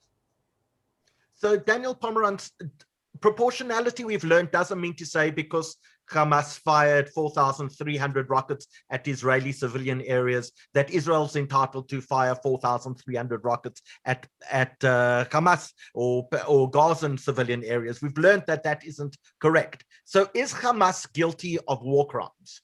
Oh, yes, Hamas is. I mean, Daniel gave a really excellent and legal analysis, and it's important to know. But of course, it's not very compelling when you're up against people making dramatic points on a news show, and showing that you're technically correct doesn't always win hearts and minds. So how do you win hearts and minds? Well, Hamas fired over 4,000 rockets at Israel indiscriminately at civilians. I did a news broadcast in South Africa from my phone in a bomb shelter, saying right now I'm here, I'm in an area where there's no military infrastructure anywhere around us. The only possible reason for this attack is to harm civilians. If you want to get technical about it, if the potential military advantage is 0 because there's nothing military in the area, then certainly you've lost that equation regarding whether it constitutes a war crime. But of course, Hamas also fired 680 rockets that landed right back in Gaza, hurting their own people. And in fact, not only has Hamas not presented any evidence of whether any civilian casualties were the result of Israeli fire, but more importantly, the press has not been asking for that evidence. As you know, when Israel destroyed that media building that was actually also a Hamas military intelligence building that was developing an anti-Iron Dome system, the Associated Press said, well, Israel hasn't presented us with any evidence. It's perfectly valid to ask Israel for evidence, but they've never once asked Hamas for evidence and blindly repeat Hamas's claims that Palestinians are dying because of Israel, whereas in actual fact, it may very likely be because of Hamas's own strikes. So Hamas is committing this triple war crime. Number one, firing from civilian areas, which is a war crime, firing at civilian areas, which is a war crime, and firing some of their rockets right back down on their own people, which is also a war crime. A war crime is doesn't necessarily have to be against your enemy. You can put your own civilian population in danger in ways that violate international law, which they do in multiple ways. So we're going to take a 2-minute break because our panel don't know, but Peter and I know, and the people watching, that in fact the South African Jewish Report provides an unbelievable service to our community.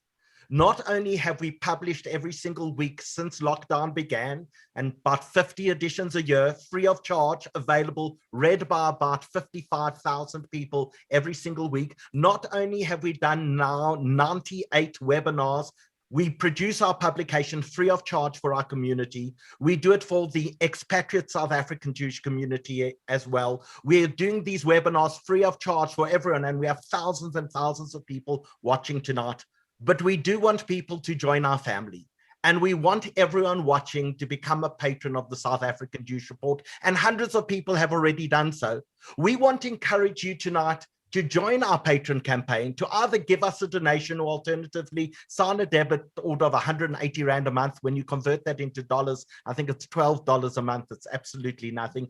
But we would like you to become part of our family. And in order to encourage you, we've had competitions. We've given away trips to game parks in luxury tented safari camps. We've given away vouchers for the Greenside psychedelic weed cafe. We've given away five filler sweaters like the one that I'm wearing tonight.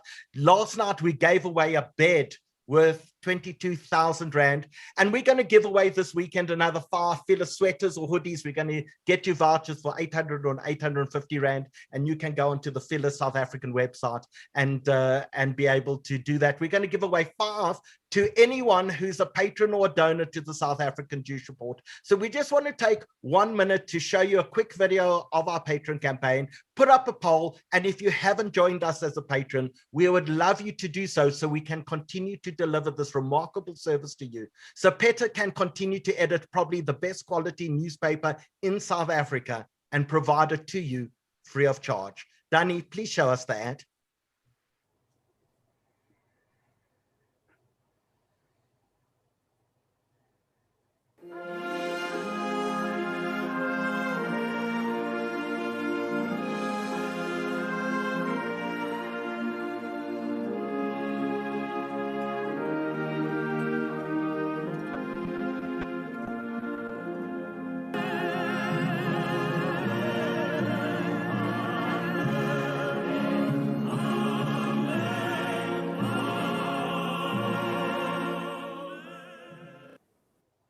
So if you would like to become a patron of the South African Jewish Report, Peter and Danny are going to put the links on Zoom, on Facebook, on YouTube as well. But we also, if you're watching on Zoom, we're going to put up a quick poll. So if you're not yet a member, please, we urge you, this is an absolute time. We'll leave up for the next about minute and a half or so the opportunity. If you just click, I'd like to become a patron, we'll send you something on Monday, and you can either make a donation to us or alternatively sign a debit order and continue to allow us to do the remarkable work that we all do, and as volunteers and Peter and a professional team do in producing an amazing, amazing publication. And so Peter, as we leave that up, let's move on, and we'll leave that up for about another minute as you go on and continue to pose questions to our panel. And welcome back, Paula. Do you have a new Prime Minister? Yes, all of us do, actually. The question you do. Yes. How long? Yeah. So I'm going back to talking about the building in Gaza, the one that housed Al Jazeera and Associated Press. Why did that happen? And there has been a lot of allegations that this was an attempt to stifle the media. What's the truth of this? I'm asking anyone. I'll take a stab at that. Okay. So, I mean, I think that the entire incident, where it would happen for people who haven't heard, one of the Israeli airstrikes leveled a building in Gaza that, among other things, housed AP and I think Al Jazeera. And a hue and cry went out in the international media circuit, led by AP, saying that Israel was deliberately targeting them.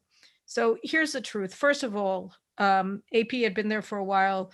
It's very difficult to believe that they didn't know that they were actually headquartered in a building that was also the headquarter of Hamas intelligence service that was using them as human shields, as has happened throughout Hamas's war against Israel and also through the Palestinian terror war against Israel, the PLO as well.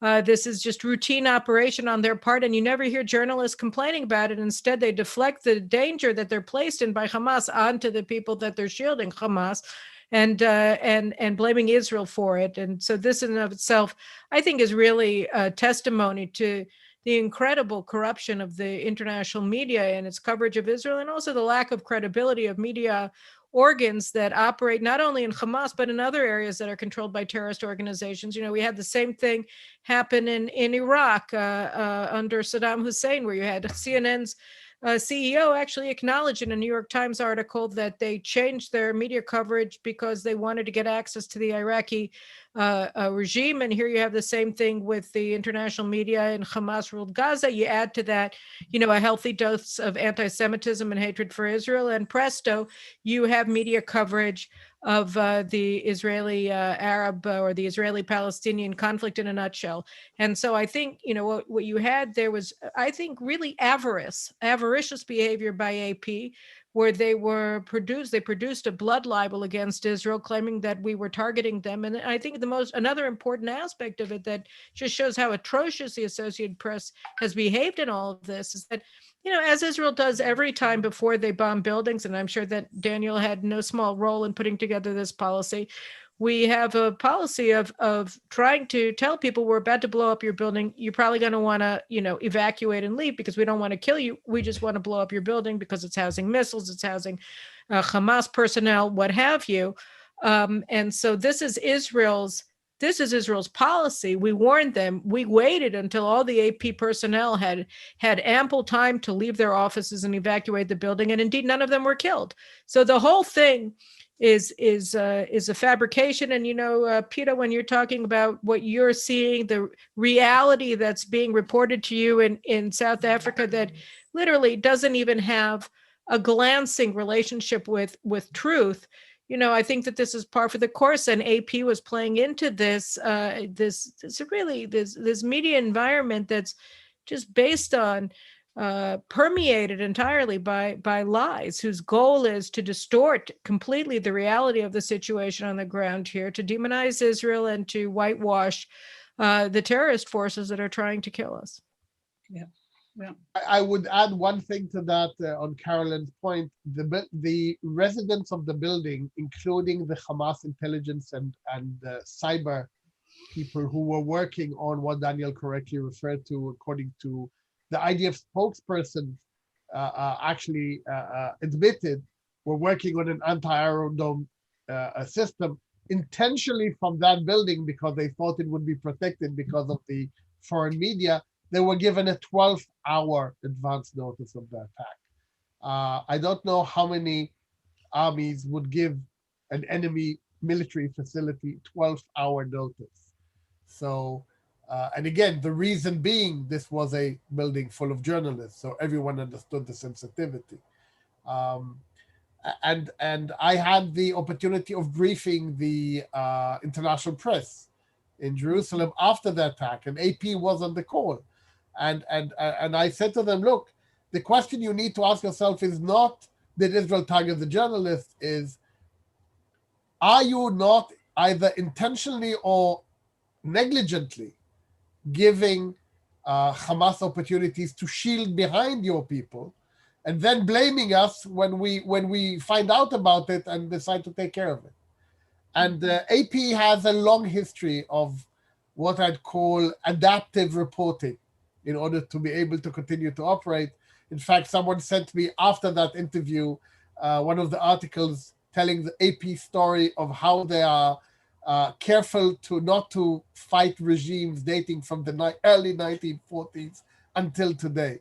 So in that respect, I don't think AP is necessarily the story, but the reality is Hamas was using a building full of journalists in order to house one of its more secretive programs. We found out about it. We gave them 12 hours notice, which is way too long, but because of the sensitivity, and we blew it up. And if that's a war crime, then but I mean, I'm going to keep on with the media issue, because as a journalist myself, the frustration of seeing an incredibly apparent bias against Israel has been quite more than upsetting. Why is this bias so blatant? As journalists, I mean, we're supposed to be honest reporters. We're supposed to give the truth. Why is this happening? And what can we do about it? Well, you know, there are several reasons. I mean, we talk about the media. We're talking about at least hundreds of companies that employ thousands of people. And so there's no one rule that applies to everybody. Some people are indeed anti-Semites, and honest reporting just exposed this woman, Tala Halawa, from the BBC, who was saying Hitler was right and kill all the Jews, and they had assigned her to cover Israel. Now, I'm not saying that she should never work again, but maybe assigning an actual Nazi to cover the Jewish state is not the best assignment to give her. And we're setting the bar really low here, just not someone who's an actual Nazi. That would be a good start. So that happens. The next thing is there's sometimes a great deal of groupthink, and that's informed by this concept in the world now called wokeism. The idea that every relationship in the world can be seen as oppressor and oppressed. And it doesn't matter whether you're talking about George Floyd and policing in the United States, or whether you're talking about women's rights, or you're talking about Israel and its neighbors. Everything is oppressors and oppressed. All white people are oppressors, doesn't matter what you did or didn't do. And all Jews are white. There's a great quote by Bill Maher. He had Richie Torres, who's a Democratic African-American congressman, was on his show, and he was talking about how, first of all, 20% of Israel is Arabs, and then even among Jews, you have people from North Africa and Middle Eastern countries and Ethiopia. And Bill Maher chimed in and said, yeah, that's right, only 46% of Israelis look like your dentist. And it's a very clever way to put it. But from the point of view of wokeism, all Jews are white, regardless of whether you were born in Ethiopia or anywhere else. And so based on that framing, it's very difficult to come in and say that Israelis are victims only because 4,000 rockets are raining on us, because, you know, we're all white, even though we're not, and therefore we're all oppressors and aggressors. And then in the background, you also have this action going on at the International Criminal Court accusing Israel of apartheid and also crimes against humanity, which is the same phrasing that we use to describe the Holocaust and genocide. And it's not by accident that they're bringing a prosecution against Israel with the same language that we use to describe the Holocaust. That's very intentional. And then, of course, you have the Human Rights Watch report that came out accusing Israel of apartheid, and that, of course, is going to very likely become an evidence feature in the International Criminal Court. So for years, the forces the agendas that are against Israel have been building up a framing. For years, journalists who cover these issues have been seeing this come up over and over and over again. And if you're someone who doesn't know Israel that well, what you know is wokeism. What you know is apartheid, maybe. What you know is criminal prosecution and crimes against humanity, very possibly. So then when there's a benefit of the doubt to be had, unless you know this very well, and a journalist like Paula, of course, knows this very well, but your typical journalist in New York or Atlanta or London, or who's been shipped from those places into Israel, we call that parachute journalism, that journalist may not know. And if you think about how much do you know about the conflict in the Kashmir between India and Pakistan, right? Most of us don't know that much. That's about the level of knowledge that most people have about the Middle East. And so the people who have an agenda against Israel have done a masterful job over years building a framing that we now have to counter. So the real question is, what can we do? I believe if we try, we can win. And I believe we haven't really been trying. We've sort of thought, well, the whole world's against us anyway, and we have the IDF, and that's what matters. If we talk, both in our communities, send letters to your elected representatives, send private messages on Twitter and Instagram to celebrities who are speaking out, because their opinions are informed by the things they hear. If we keep working, keep trying, invite people like me and Daniel and Paula and Caroline to speak in your local media. And I did a great deal of speaking in South Africa over this last conflict because they needed someone to come in and speak. If we do that enough, I believe over the long term, we can win. Can I? Yeah, Paula, let's talk about some of your colleagues. Well, that's what I was going to actually add. I mean, Okay, the first thing I was going to say is that it's actually, I mean, I think you all know this, it's really easy to work in Israel. If I compare this conflict to any other conflict I've covered, it's just so easy to operate. You can criticize the Israeli government, you can do what you want, and at no time have I ever felt unsafe reporting in Israel. But I certainly have felt unsafe when I report from other countries in the Middle East, and I'm very critical of what's going on. So it's almost like Israel does itself a disfavor because it is a democratic country and it allows journalists to operate so freely. I wanted to say about my colleagues being foreign journalists, it's almost, I mean, I'm much more partial to the Israeli point of view, but it's not something that I'll necessarily admit in a lot of the circles that I might mix in terms of foreign correspondence. I don't know if I'm using the right terminology, but it's almost cool to be anti-Israel. The way it works here in Israel is foreign correspondents, as Daniel said, get sent for a short period of time, the parachute journalism, but they land up all living and working, they land up living in the same neighborhoods. Everybody knows everybody else, and everybody kind of just perpetuates what everybody else is saying and what everybody else is thinking. And of course, with that is the idea that one is always going to be more sensitive to the side that is perceived to be downtrodden. And the Palestinian side is always going to be perceived to be that for the reasons that have been outlined, and also for the reasons that nothing that Israel says is ever going to counter the picture of women and children dying in Gaza. And Daniel Reisner made the point where he said that Hamas, their goal, if I understand you correctly, Daniel, you said their goal was just to hit a high-rise building in Tel Aviv, for example, and that would be a success. Isn't the irony that when Israel hits a high-rise building in Gaza, that just kind of flies in the face of Israel, and Israel gets the worst kind of PR and coverage for that. So it's just kind of the double standards that are at play. The other, Daniel, I don't know if I agree with you about the fact that we should just talk. I mean, I really, really hope you're right and that people are out there to listen, but I can just give you my experience in the last 2-3 weeks. So I report for Russia Today, but I come from South Africa. So I'm still involved in the South African community, and I've been trying to put in a little bit more of a balanced point of view. And I've actually started receiving hate mail with people saying that I'm no longer a journalist. I have become an Israel propagandist. And people that were my colleagues and friends questioning my journalist credentials because I'm sensitive to the Israeli side. And I'm not convinced that talking to them is actually going to change anything. I really hope you're right. Maybe I've just been based in Israel for too long, and I'm like kind of picking up on the Israeli attitude of, well, they're never going to understand us, so let's not even engage.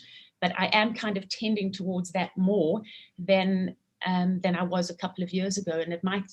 And I just think that people are not going to engage. I feel like I've lost my credibility in some circles because I'm coming out more openly and supporting and presenting the Israeli side of the story. And as long as I do that, there'll be people who will say, credible people, who will say I'm not a journalist. So I'd like to know what Caroline has to say, because she also writes for Newsweek. So she's writing to an audience that is probably not hearing that 4,000 missiles or rockets landed in Israel, or not landed, were sent into Israel from Gaza, which is, we don't hear about the 4,000 missile rockets. Caroline. I think one thing, Paula, first of all, welcome to the team. You're part of the team. You're a truth teller. You're not agreeing to tell lies in order to get people to respect you, which is really not what they're doing. You're not living up to their expectations of libeling Israel, and more power to you. And if you ever want to come over for a beer, you're welcome. There are plenty of people on our side, and truth will out in the end. But don't, I wouldn't feel bad. You should look at it as praise. I always think that my levels of that I have to be very careful who's praising me. And, if people who I don't believe care particularly about truth think that I'm wonderful, then I have to check my behavior and check my morals. So I think it's very important for you to pay attention to the people who are telling you that you're no good because you're not lying. And I think it's also very important to bear in mind that, there is truth. This we may live in a world that's populated by people who believe in postmodern narratives and that there's no truth and that your view of things is as good as mine, but there is reality. There is tangible reality on the ground. I'll give you just an example from outside of our context right now. There are people in the United States who are insisting that those people who have babies, well, they're not us, women, mothers, they're called birthing people now, right? You're not allowed to say that. That's insane. And that's not true. Girls are mommies. We have babies. It's just biology. It's not mean to say the truth. And it's not mean to acknowledge the reality that when people are indoctrinating their children to want to kill all the Jews in the world and to annihilate the Jewish state, that they're not largely peaceful.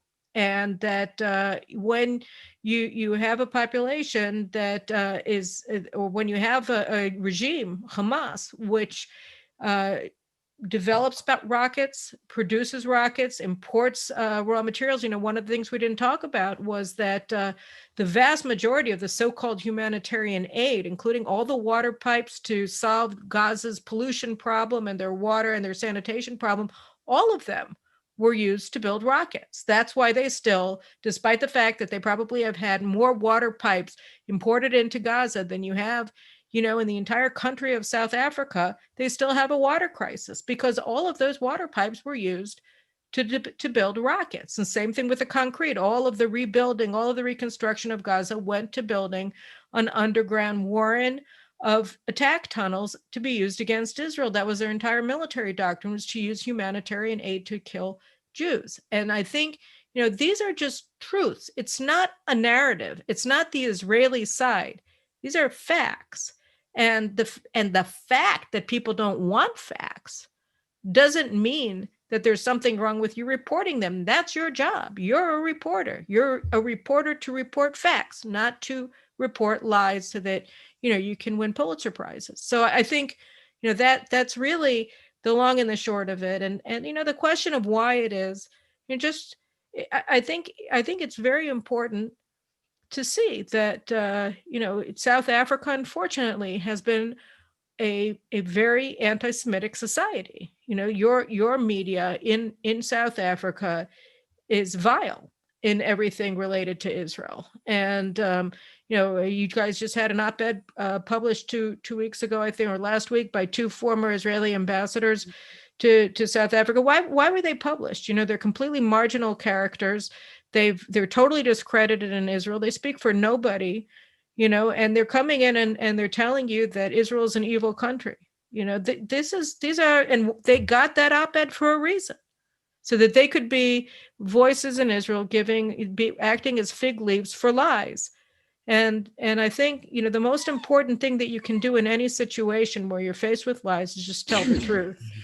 And whether people want to listen to it or not, that's their business, but your business is to tell it, and they can hate you or like you.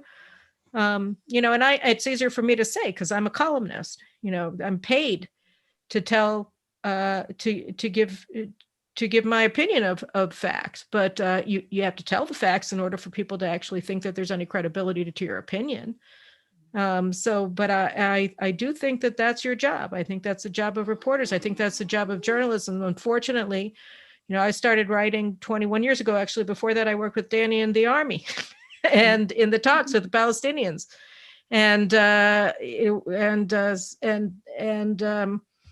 What can I say? I came in to fight the bias, and I discovered that it isn't really bias. It's an industry of lies that exists to develop a closed circle that's impenetrable, that you cannot penetrate with facts. And inside of that closed circle, the Jewish state is evil incarnate, and it's conducting all of the things that its enemies want to carry out against it. And so, and that's just the way it is. You just have to deal with it. So will the truth ever out? Sure. And if not, it'll out for enough people to, I hope, not make my life a complete waste of time. The thing that you have to understand about this is that you don't have to, people say, don't preach to the choir. And I say, why not? If you don't preach to the choir, people will stop going to church. You have to be able to rally the people for whom truth is important to your side, because at the end of the day, if you have a significant portion of people in the world who are still open to truth and willing to listen to truth, then truth will out. But if you just surrender the battleground to people who, are happier just purveying lies, then obviously you're going to lose. So you just fight. Yeah. Well, let's ask Daniel Pomerantz, why are we so bad at getting our message out? And I want to take, for example, the bringing down of the towers in Gaza that housed Al Jazeera and AP, and it took days before there was any logical explanation, actually weeks until further details came out. Why is Israel so ill-prepared and incapable of producing a coherent message out to the world media, despite the fact that the world media may not want to carry it, but still the message isn't there and isn't timeless? Yeah, you're exactly right, Howard. And I'll say this, my view is that there's three kinds of people out there. The kind who will never agree with you, and there's no point in trying to convince them. And they're the kinds who send, threatening messages to Paula, and Paula, I'm very sorry, and my heart goes out to you for that. And then there are the people who already agree with you, and you could call that preaching to the choir, but I don't consider it preaching because I'm not trying to convince you of anything. It's sort of force multiplier. I'm giving you tools that you can go out and use. And then there's the vast majority of people who could kind of go either way. A marketing expert will ask two questions. What is your opinion, and how strongly do you hold it? And the vast majority of people don't really know Israel and the Middle East that well. That's the ground that everybody's fighting for, and that's where there's still room to win. And remember, when you're talking to someone, you're not just talking to them, you're talking to everyone else who's listening, whether it's on a Twitter thread or in a cocktail party or on stage at a conference or a panel discussion. But to your question, Howard, what I've found here in Israel is that the older generation tends to remember things like 1948, 1967, the whole world is against us, we're on our own, we need the IDF to defend us, and that's the only way. And at the time, that was very much the case. First of all, the world was against us, and even countries like the US who had voted for the formation of the state of Israel also voted for an arms embargo against Israel, knowing that the Soviet Union was still supplying our enemies. So the IDF had to win. Now there's two differences. One is that we have allies in the world and we need to keep them. And if those allies are democracies, then what the citizens of those democracies think matters, because it will change the opinions of the leaders. The other is that we're not an island. I mean, the day that the United States sells F-35s to all of Israel's neighbors before it sells it to Israel, what do you think is going to happen to our peace treaties with countries like Jordan and Egypt? They might not be quite so stable anymore.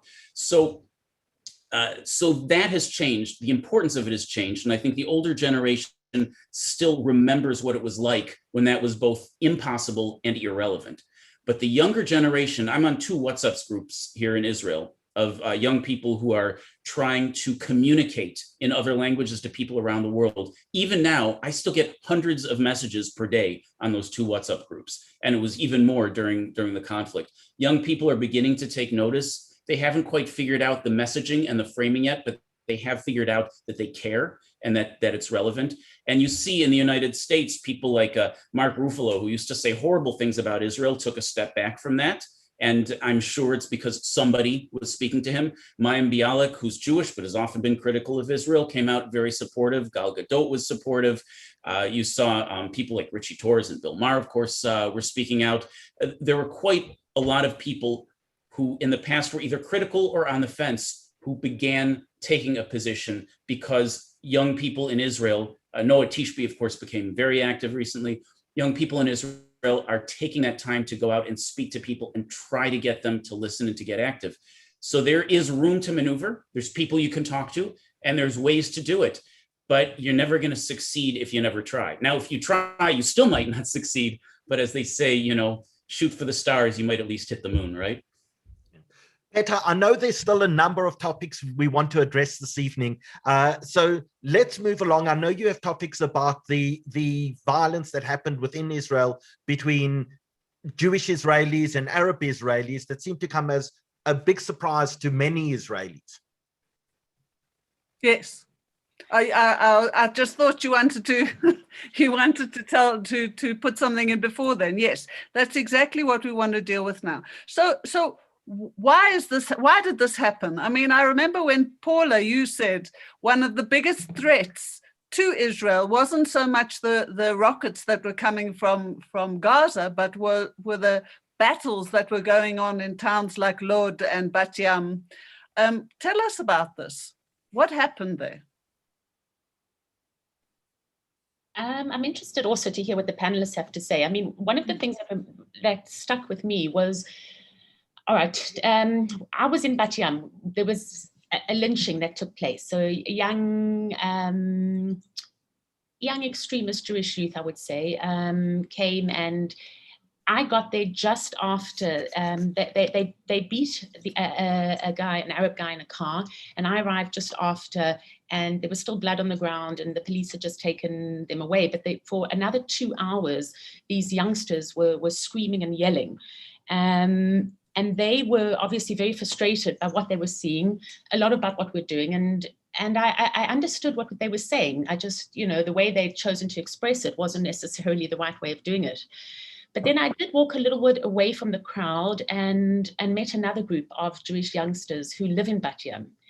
And they said to me that those youngsters had actually come in from the outside. And they weren't actually residents from Bat Yam, but they were people that were coming in to provoke the situation. I want to also make a comment that I noticed in Lod. So in Lod, you had also this increase in violence between Jewish residents and Arab residents of the same city. And we went to go and interview some Jewish people that live there and some Arab people who live there and ask their opinions as to whether they'd crossed a line and couldn't go back.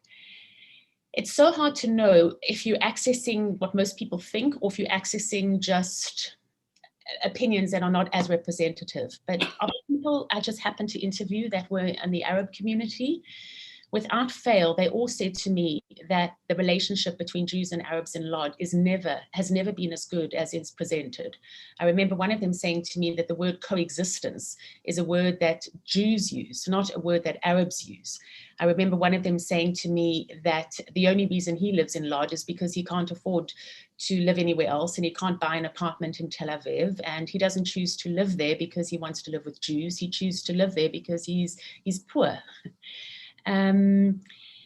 My sense of what happened is a little bit that the situation was provoked, and but also I was left with a feeling afterwards that maybe these cities that are so-called mixed cities are not as mixed as we perhaps would like to think they are, and that any kind of provocation that comes from outside, whether it's youngsters from outside the community that come in, or whether it's a provocation from Hamas, might be igniting some feelings that are already there. I hope I'm wrong.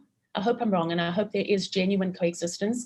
I also had a problem in the last few weeks interviewing Arabs who live in Israel who want to talk positively about coexistence with Jews, because many of them, for example, in Jaffa, they believe that coexistence is good and they want to speak positively about living with their Jewish neighbors, but they don't want it to go out in the media because they're scared of when they go back home to their communities that there's going to be pressure on them and that they're going to be targeted.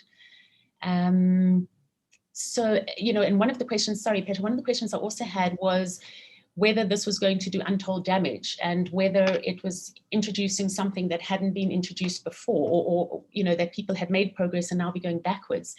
And I never got an answer for that, because the sense I got talking to people in these mixed cities is that some will tell you, and it tended to be the Jewish residents of the city, that things are great.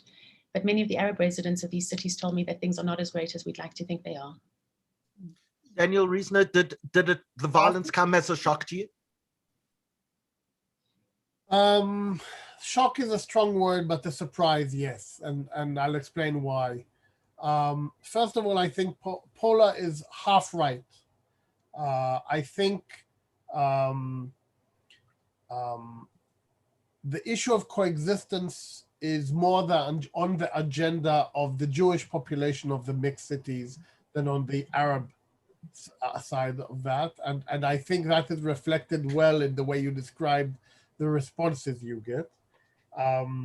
In some respects, it is a standard response from a minority, because at the end of the day, there is a Jewish majority in Israel. It is 78-20. And that is reflected in the perspective of the minority, feeling that they are always a minority. So I think that is almost a natural response. I was born in Haifa, which is a mixed city. I had Arab Christian friends when I grew up. That was my circle. It was very weird for an Israeli, but in Haifa, we didn't know any different. And then when I moved in later years to Tel Aviv and Jerusalem and other areas, I only then discovered that you weren't supposed to intermingle and that I was weird, that I actually thought that we could be friends. And I tell you that because I think you'll find that different cities have different stories. And Lod and Ramle are not Jaffa, and Jaffa is not Haifa, and Haifa, and if you go through this, and Akko is different. So you shouldn't generalize the story. I think it's actually city specific. Lod, for example, is a city which historically was 100% Arabic and is now 60 to 70% Jewish. And that dynamic, some Arab families have seen in their lifetime. So there are lots of different dynamics at work here, but I was surprised and very saddened because I'll tell you what I think we saw. Like any other country, when we are put under pressure, the tectonic plates of the country move apart. So the seams start tearing apart. And one of the many seams that we have in Israel, we have religious, secular, we have Ashkenazi, Sephardi, we have Jews and minorities. That is one of the more dangerous seams that we have within Israel. And one of the successes of Hamas in the recent round, they managed through the combination of TikTok and noises and everything else to escalate the youth, and the same youth that we discussed earlier. Daniel mentioned the fact that youth are the different forms of communicators, not my generation, but the younger generation. But the same is true of the Palestinian side. And what we're seeing is that the youth, Arab youth, but also extremist Jewish youth, came to the field to fight. And what Paula saw in Bat Yam was one of dozens of incidents where young people from one group attacked another group. And there were too many of those incidents. So I think what we saw was the Israeli society slightly tearing along those seams because of those external events. And I want to make sure you understand the external events.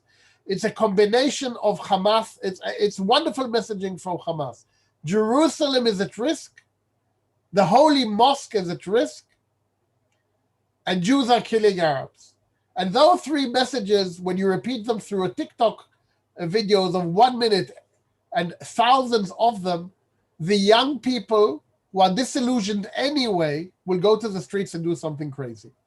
And that is why I was saddened and surprised by the extent of the events. And we are still reeling from those.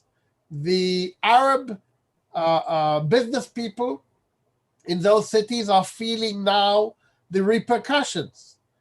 Businesses in Jaffa have not gone back to work. It's like we're back in COVID again. Many restaurants are closed because no one's going. Same is true in Lod, in other places. The repercussions of those events are going to be long lasting, but you need to understand the repercussions are for the parents of the kids who are demonstrating, not for the kids themselves. So there are lots of dynamics here. So we've got about 15 minutes left. There are a lot of questions that we still want to deal with. We want to talk about who were the winners and losers in the entire conflict. But before we do, tonight's broadcast has been sponsored by Hold Real Estate. And there's so many South Africans who are looking at making Aliyah or getting a second home in Israel or sending their kids to go study in Israel. And looking for accommodation is really such an important thing. And Hold Real Estate are really our partners in this, in making sure that people who do want either a first home or a second home in Israel really can get the best value. They hold your hand right through the entire process. So Danny, quickly show us a Hold ad. We're going to put up a poll for anyone who wants Hold to contact them about buying a second property or first property in Israel as well. And then we're going to come back and talk about the winners and losers in the recent conflict.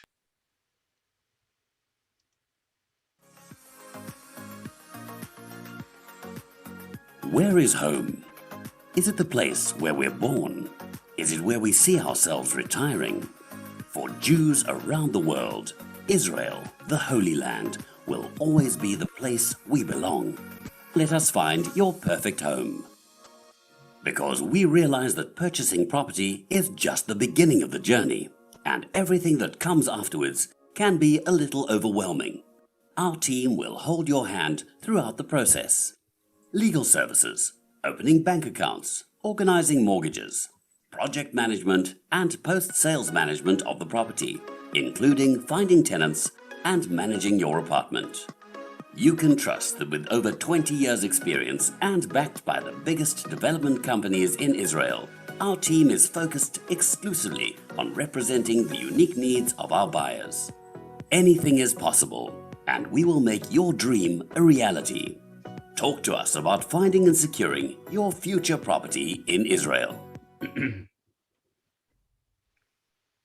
So Danny and Britt, if I can ask you, just put up a quick poll if you would like someone from Hold to give you a shout or send you more information, or if you just want to be on their mailing list, just click yes on the poll that you have in front of you. They'll also put on YouTube as well as on Facebook. They'll put up the links so you can make sure that that if you have any interest in a new property in Israel, that someone can get hold of you and provide you with all the information and absolutely no obligation at all.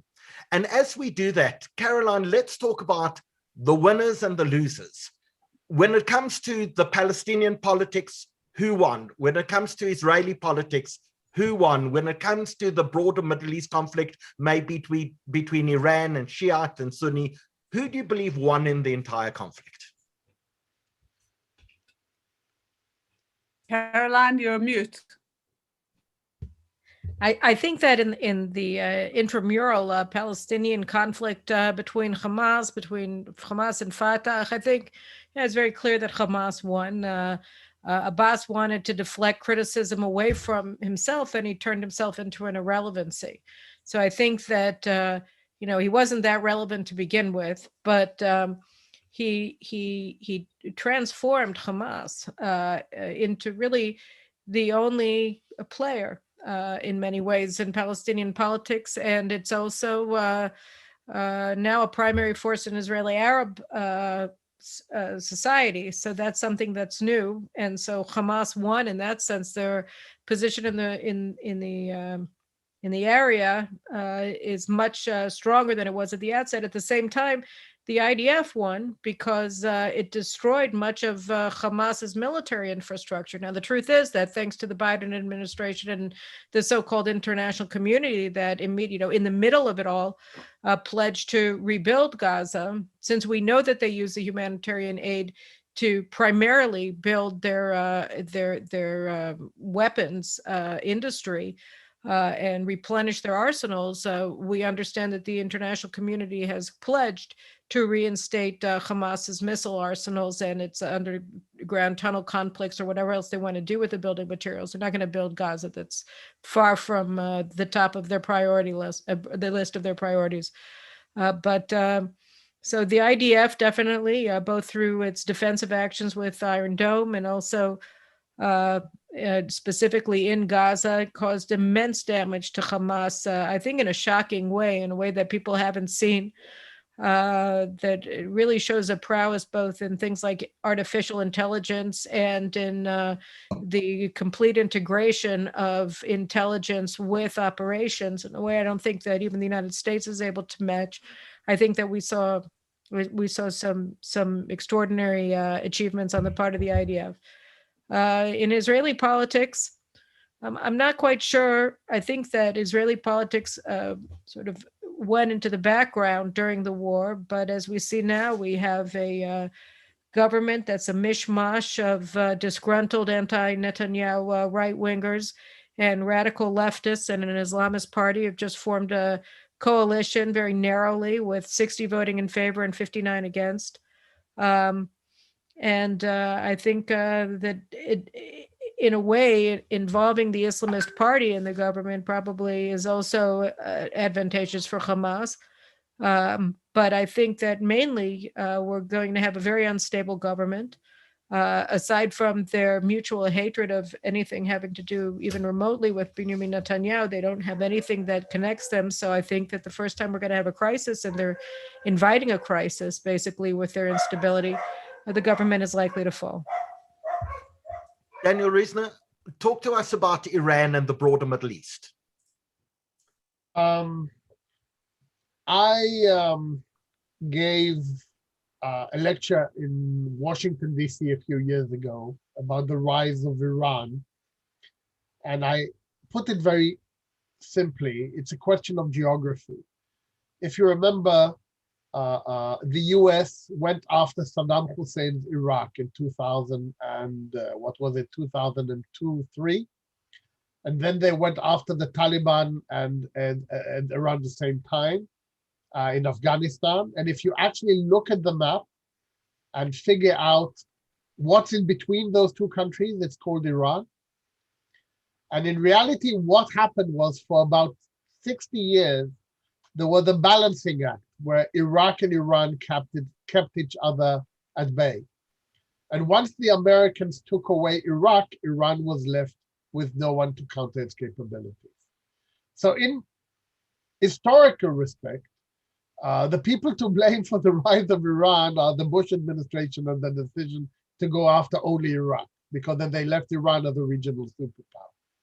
Now, with that capability and with no one to threaten them in their area, Iran has been able to accumulate a combination of incredible technological skills, because they are very smart people. They're a very large country with a lot of natural resources, especially oil. So they had enough money when there wasn't an international sanctions program to actually fund significant programs. And they have an agenda to spread a certain form of extremist Islamic revolution globally. And so what we're seeing today are the fruits of that meal. In other words, we are now seeing a fully grown up Iran, which has survived 2 or 3 rounds of sanctions imposed by primarily the United States, and for a short period of time also Europe and the United Nations, but with I won't say global, but definitely a regional superpower status. And they have, for a long time, viewed Israel as enemy number 1 and the US as enemy number 2, depending on who you talk to. And so they've been waging these proxy wars against us and ever creeping closer. So we now have Hezbollah in the north, and we have Hamas in the south, and we have the Syrian regime in the northeast. In fact, the only part of Israel which is not surrounded by Iranian proxies is Jordan and the West Bank. So the point we need to understand, Israel has been in indirect war with Iran now for about 15, 20 years, and the war is becoming closer and closer. And that is the reality that Israel faces. I enjoyed listening to Vladimir Putin when he responded this morning. I heard his response on the allegation against these journalists coming up with these crazy stories that the Russians were going to give the Iranians one of those high technology satellites so that they can see everything in Israel. And Putin responded saying that's fake news. So it's wonderful to see the Russians adopting US terminology. But the truth of the matter is Iranian technology is excellent. It's improving every day. And the agenda is very clear. They would want to dominate this region. And Israel is one of the reasons why they cannot dominate. There are a few other countries like China, for example, which is closer to them, which is also complicated for them. But generally speaking, Iran is the local bully. And the real problem, I think, is that the Iranians feel relatively safe because of their relatively long distance from everyone else. So fighting proxy wars is relatively painless. And in spite of all of the allegations concerning assassination campaigns, weird explosions happening in nuclear enrichment sites, etc., at the end of the day, these are not things which can stop a regional superpower from moving forward. So I think the bad news, Howard, is that we are creeping ever so slowly towards a fully fledged conflict between Israel and Iran, both proxy and direct.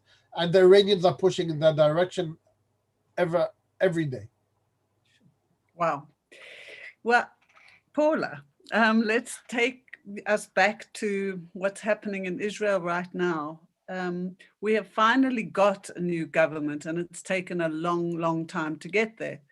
While that battle, the political battle, the battle for a new government was taking place, what was the impact on the impending conflict? In other Were words, they taking their eyes off the ball? I'm not sure. I think a lot of the comments that were coming out of, let's say, for example, Netanyahu and Bennett, who was already promoting himself as the prime minister to be, were the same. I mean, Bennett even went so far as to denounce Hamas and then to kind of join a coalition now that sees an Islamist party as part of it, which is what some of the people are calling out, is, you know, he's kind of done a bit of a back turn. And one of the stories we actually covered for RT was all the times that Bennett has criticized things that he has now actually forgotten that he criticized because he's essentially joined that kind of coalition. One of the criticisms that always comes against Israel, and it's certainly something, you know, we pick up on as journalists, is that these kind of situations are an opportunity for Netanyahu to boost his popularity. It was one of the stories that was coming through, that because he was feeling that he's losing, or he could potentially lose the next round of voting, the war or the flare-up of violence with Gaza was an opportunity for him to kind of get more support. But that happens every time. Those kind of stories, every time there's kind of violence or something here, that those kind of allegations come through. I don't think so, Peter. I think it was, I think the political situation was put on the back burner. Perhaps it's true that if the country had had a stronger government in place, it would have handled the situation differently, but I don't know how differently it could have handled the situation. Can I just comment on the journal? Can I just make one comment that's not directly related to the question? You were asking people what are the challenges that who won and who lost, and I just wanted to bring in the media perspective, if you don't mind. For a long time now, I have felt, I know Daniel Reisner mentioned that there's 3 fronts on which wars take place, but I've always felt that the war that I'm the most concerned is whose story wins. And I do work for Russian TV. And I do appreciate what Caroline said. And Caroline, I'll take you up on that offer to come and have a beer, and facts are facts. But I can give you an example. Russia Today was set up to present the Russian point of news. And it's debatable. People will call us propagandists and that we're promoting a particular point of view and that we're not reporting facts. And then other people will say that we are reporting facts. I mention it in the context of Israel because often people say to me, well, why doesn't Israel have a channel that promotes Israel in the international media and has the opportunity to tell the Israeli side of the story? It's not so easy. It's not so easy for everybody to agree on what are the facts. And I know that sounds odd, like you would say, well, a fact is a fact is a fact. It's black and white. But if I tell only the Israeli side of a story, am I not telling the fact? I am telling the fact. I'm just leaving out part of the story. Half the story, which is what's happened in the rest of the world. But it's just, journalism is in crisis, I think. And I think for those of us that are working in the field, it's not so clear anymore how to report properly. You know, there was a time that something would happen and we would go to the field. We're not doing that anymore. There's a lot of armchair journalism happening where journalists are kind of just sitting and regurgitating information that other journalists are putting out there. And a lot of our industry and our careers have become verification of facts. So I think that will affect the question of whose story wins and how Israel promotes itself in the international community, because it's coming within the context of journalism itself under crisis and people in the profession not even sure half the time what the profession is evolving into.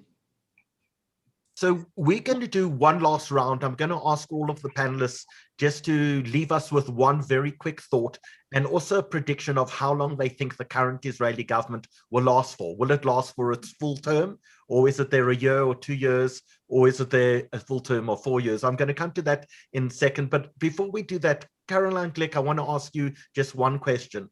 Under the Trump administration, There were peace deals done with United Arab Emirates and Bahrain and Morocco, and we saw this entire change of the makeup of the Middle East. But the Palestinians were really forgotten. No real effort was put into trying to resolve the conflict between Israelis and Palestinians. Did the Palestinians win this conflict because ultimately they put themselves and their agenda back onto the world's agenda? Yeah, that's not true, what you're saying. The Palestinians were not forgotten. The Trump team spent 3 years putting together a peace plan, and they presented it in January of 2019, and it was an extremely detailed plan that actually, I think, was the first realistic plan for bringing any sort of resolution to the Palestinian conflict with Israel, because it recognized the fact that without a significant change of behavior and attitude about Israel by the Palestinians, there's never going to be peace here. I mean, recognize that the core of the conflict is not Israel's size. It's the fact that the Palestinians reject Israel's right to exist in any size. And, and I think that, there's the problem isn't that the Trump administration didn't pay attention or didn't look into or try to improve the situation with the Palestinian conflict with Israel, is that they didn't do it with the same tired pablum and crazy ideas that have been guiding international policy, Western policy on the Palestinian conflict towards Israel since the 1990s. They said, this is the definition of insanity by Albert Einstein. He's repeating the same experiment over and over again and expecting different results. It doesn't work. This land for peace thing with people who want all the Jews out of the land of Israel doesn't work. And, we saw it very clearly with the Arabs as well, in Israel. I think one of the things that I warn about in my book, The Israeli Solution, which is right there behind me, you can get it, on Amazon, is that one of the problems is that if Israel were to do everything that everybody says has to be done in order to get peace, and we go back to the 1949 armistice lines, we repartition Jerusalem and throw me and my family and 500,000 of our best friends out of our homes, what is that going to do? Well, I think one of the most likely scenarios, and we saw it playing out just last month, is that this is going to lead to an uprising of the Arabs inside of the truncated Israel, because they're going to see the end of the Jewish state right in front of their eyes. And why would they want to remain part of the losing side of the battle? It just won't happen. And so then we're going to be beset by, something that will make what happened last month in Akko and in Lod and in the Negev and in the Galilee and in cities around this country, in Haifa, look like a walk in the park, and it wasn't. And so I think that the problem here isn't that people aren't thinking about the Palestinian conflict with Israel. People are and have. And the problem is that the people who are controlling the narrative about the Palestinian conflict with Israel are either blaming Israel for everything and saying essentially that Israel has no right to exist because the Palestinians are right and we're wrong. And they say we don't have a right to self-determination and we're not a nation. And that Israel doesn't have any tie to us and we don't have any tie to it. Or they're saying that, the only way to solve this problem is to do what we've been trying to do for the past, since 1967, which is land for peace, and it never works. And not addressing the real reason that there's a conflict. And so I think, you can't, it's so easy and automatic, and I don't blame you. I don't blame anybody. I mean, we do it here in Israel as well, to miss what's actually happening, because the way that what's actually happening is being presented is a complete distortion of what's happening. I met with Trump's team, in Washington, in Israel. They met with everybody, they met with everybody who's anybody and a lot of nobodies, including me, to try to figure out what to do. And they came to get, and if you look at the Trump plan, which Biden just discounted and threw into the ash heap of history for no particular reason, except that it was not what everybody else says has to be done, and it has failed and will always fail. You'll see that I don't agree with everything that's in there. There's a lot of stuff that they want Israel to do that I don't agree with. but it is a very, very, very serious document, and it deserves to be taken seriously, and it deserves to be greeted with respect and not with derision. So, Caroline, the current coalition, would it last its full 4 years? You know, I mean, I don't know, obviously. You may or may not know. I mean, I ran for Knesset with Naftali Bennett in the first round. That we've gone through 4 of elections. He and I were friends for many, many years beforehand. And, you know, I agreed with the platform. I wrote large parts of it. This was in 2019. And I feel personally betrayed by him because he lied on everything in the last round of elections. He lied about his platform. He lied about what he would do if he was elected. Every single thing. And he's not the man I thought he was. He's not the friend I thought he was. What can I say? I think that what he's done is very dangerous for the country. And you know, I would say I hope he succeeds, in the sense that I hope that Israel succeeds. But I think that what he's engaging in is really I find it to be an affront to the very concept of parliamentary democracy. I mean, he's the prime minister with 6 members of Knesset in his party. That's, to my mind, unacceptable. And so I don't know how long it will last. He certainly doesn't have any interest in bringing it down, because he's thrown the past behind him, and he doesn't have a base. The polls have showed that he's not going to cross the threshold. He won't be reelected to the Knesset, with 4 members in his faction. So he's certainly not going to bring down the government. It may last. I think it won't last. I think that the reason it won't last is because it's got too many internal contradictions inside of it, and our enemies are going to test the mettle of this government, because they test the mettle of every government. And I think that the minute that they test it, it'll be found lacking and it'll likely fall. But, you know, that, again, this is here, I prefaced my remarks by mentioning my past relationship with Naftali. On the one hand, I think it gives me more credibility because I know him very well.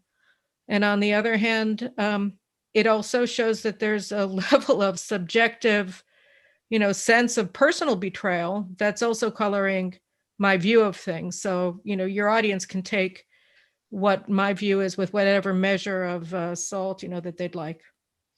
Carolyn, there's so many people who've messaged me to say, we want to read your book. And it looks like you've got 2 books behind you. Please tell us the names of the books. I presume you can get them on Amazon and Kindle. Where can we read, and where can we listen to your, is it a weekly podcast that you do? Oh, great. Okay. So these are real books. My husband put them behind me so that everybody would see them when they're watching my webcast. It's also a podcast.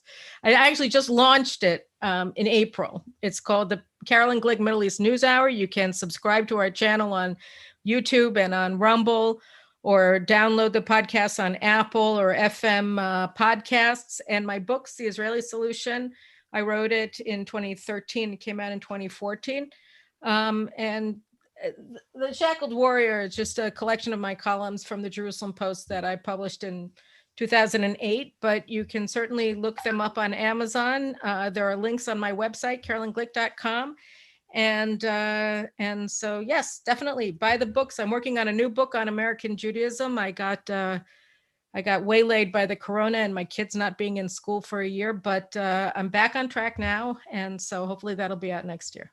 Fantastic. Right. The Carolyn Glick News Hour, we're definitely going to do it. Danny, I'm actually going to ask you if you can post links into the chat of Carolyn's books. I think that would be great, so people can be able to actually go see them, get the name, as well as the Carolyn Glick. And it's all on my website, carolynglick.com. Easy to remember. Daniel Pomerantz, leave us with a brocha. How long, you told us in the beginning, you think this coalition is going to actually last for a while, but leave us with one last thought, a brocha from you. Well, my last thought is I encourage everyone to come to honestreporting.com and sign up for our newsletter. We have a lot of good information. You can get good at this stuff. If you read every day and we give you a little bit of information every day, you can get good at knowing stuff, at framing, at messaging. And I really think that Israel and the Jewish people, when we've set our minds to doing something, usually we've ended up succeeding. And messaging to the world is something we haven't really set our minds to doing yet, but we're starting to. And I think if history is any guide, when we start to do something, we're going to succeed at it. Okay, honestreporting.com. We're posting that link in. Please sign up for the newsletter. It would be amazing if everyone really joined and got as well informed as the rest of our panel. I need to make one more thing. Yeah. I just want to wish everybody from South Africa watching us that we have the pleasure of greeting you in Israel, that you should make Aliyah, that we look forward to having you all here and having discussions with you in person here in Israel. You know, be like Paula, be like me. I made Aliyah from America, and Daniel, and come, we welcome you. We want you here. So, Carolyn, anyone who makes Aliyah who's watching tonight can come for a beer. Is that correct? You know, I don't even drink. I just said that to sound cool, but you know, yeah. Well, you know, in that case, come join. I'm bringing a bottle of tequila when I come. Okay, fine. You can drink, but my kids aren't around. Daniel Reisner, leave us with your parting thoughts and tell us when there's going to be that book that we think we deserve from. Well, I'm not going to give you a plug for the book I haven't written yet. But I will say one thing, and I do want to seriously address the question of what can be done. And I like the messages that have come out from my other panelists and Paula. First, be informed and then spread the word. And I think there is a huge value of spreading the truth in every circle you can reach. My other hat, when I'm not a senior partner at Israel's largest law firm or doing projects for the government, I'm the vice president of the International Association of Jewish Lawyers and Jurists. And what we do, we are the leading international organization for Jewish jurists in the world. And we have two agendas. We fight anti-Semitism globally, and we fight all attempts to attack Israel, Israelis, and Jews through legal fora. So, for example, I participated in the recent proceedings in The Hague with respect to the investigation into Palestine. I'm one of the submitters in that discussion. The Israeli government would not participate, but let's just say that they supported my submission so that it would be factually accurate. And I call upon all the people of the 524 people I can see and the numerous I can't see who have legal expertise.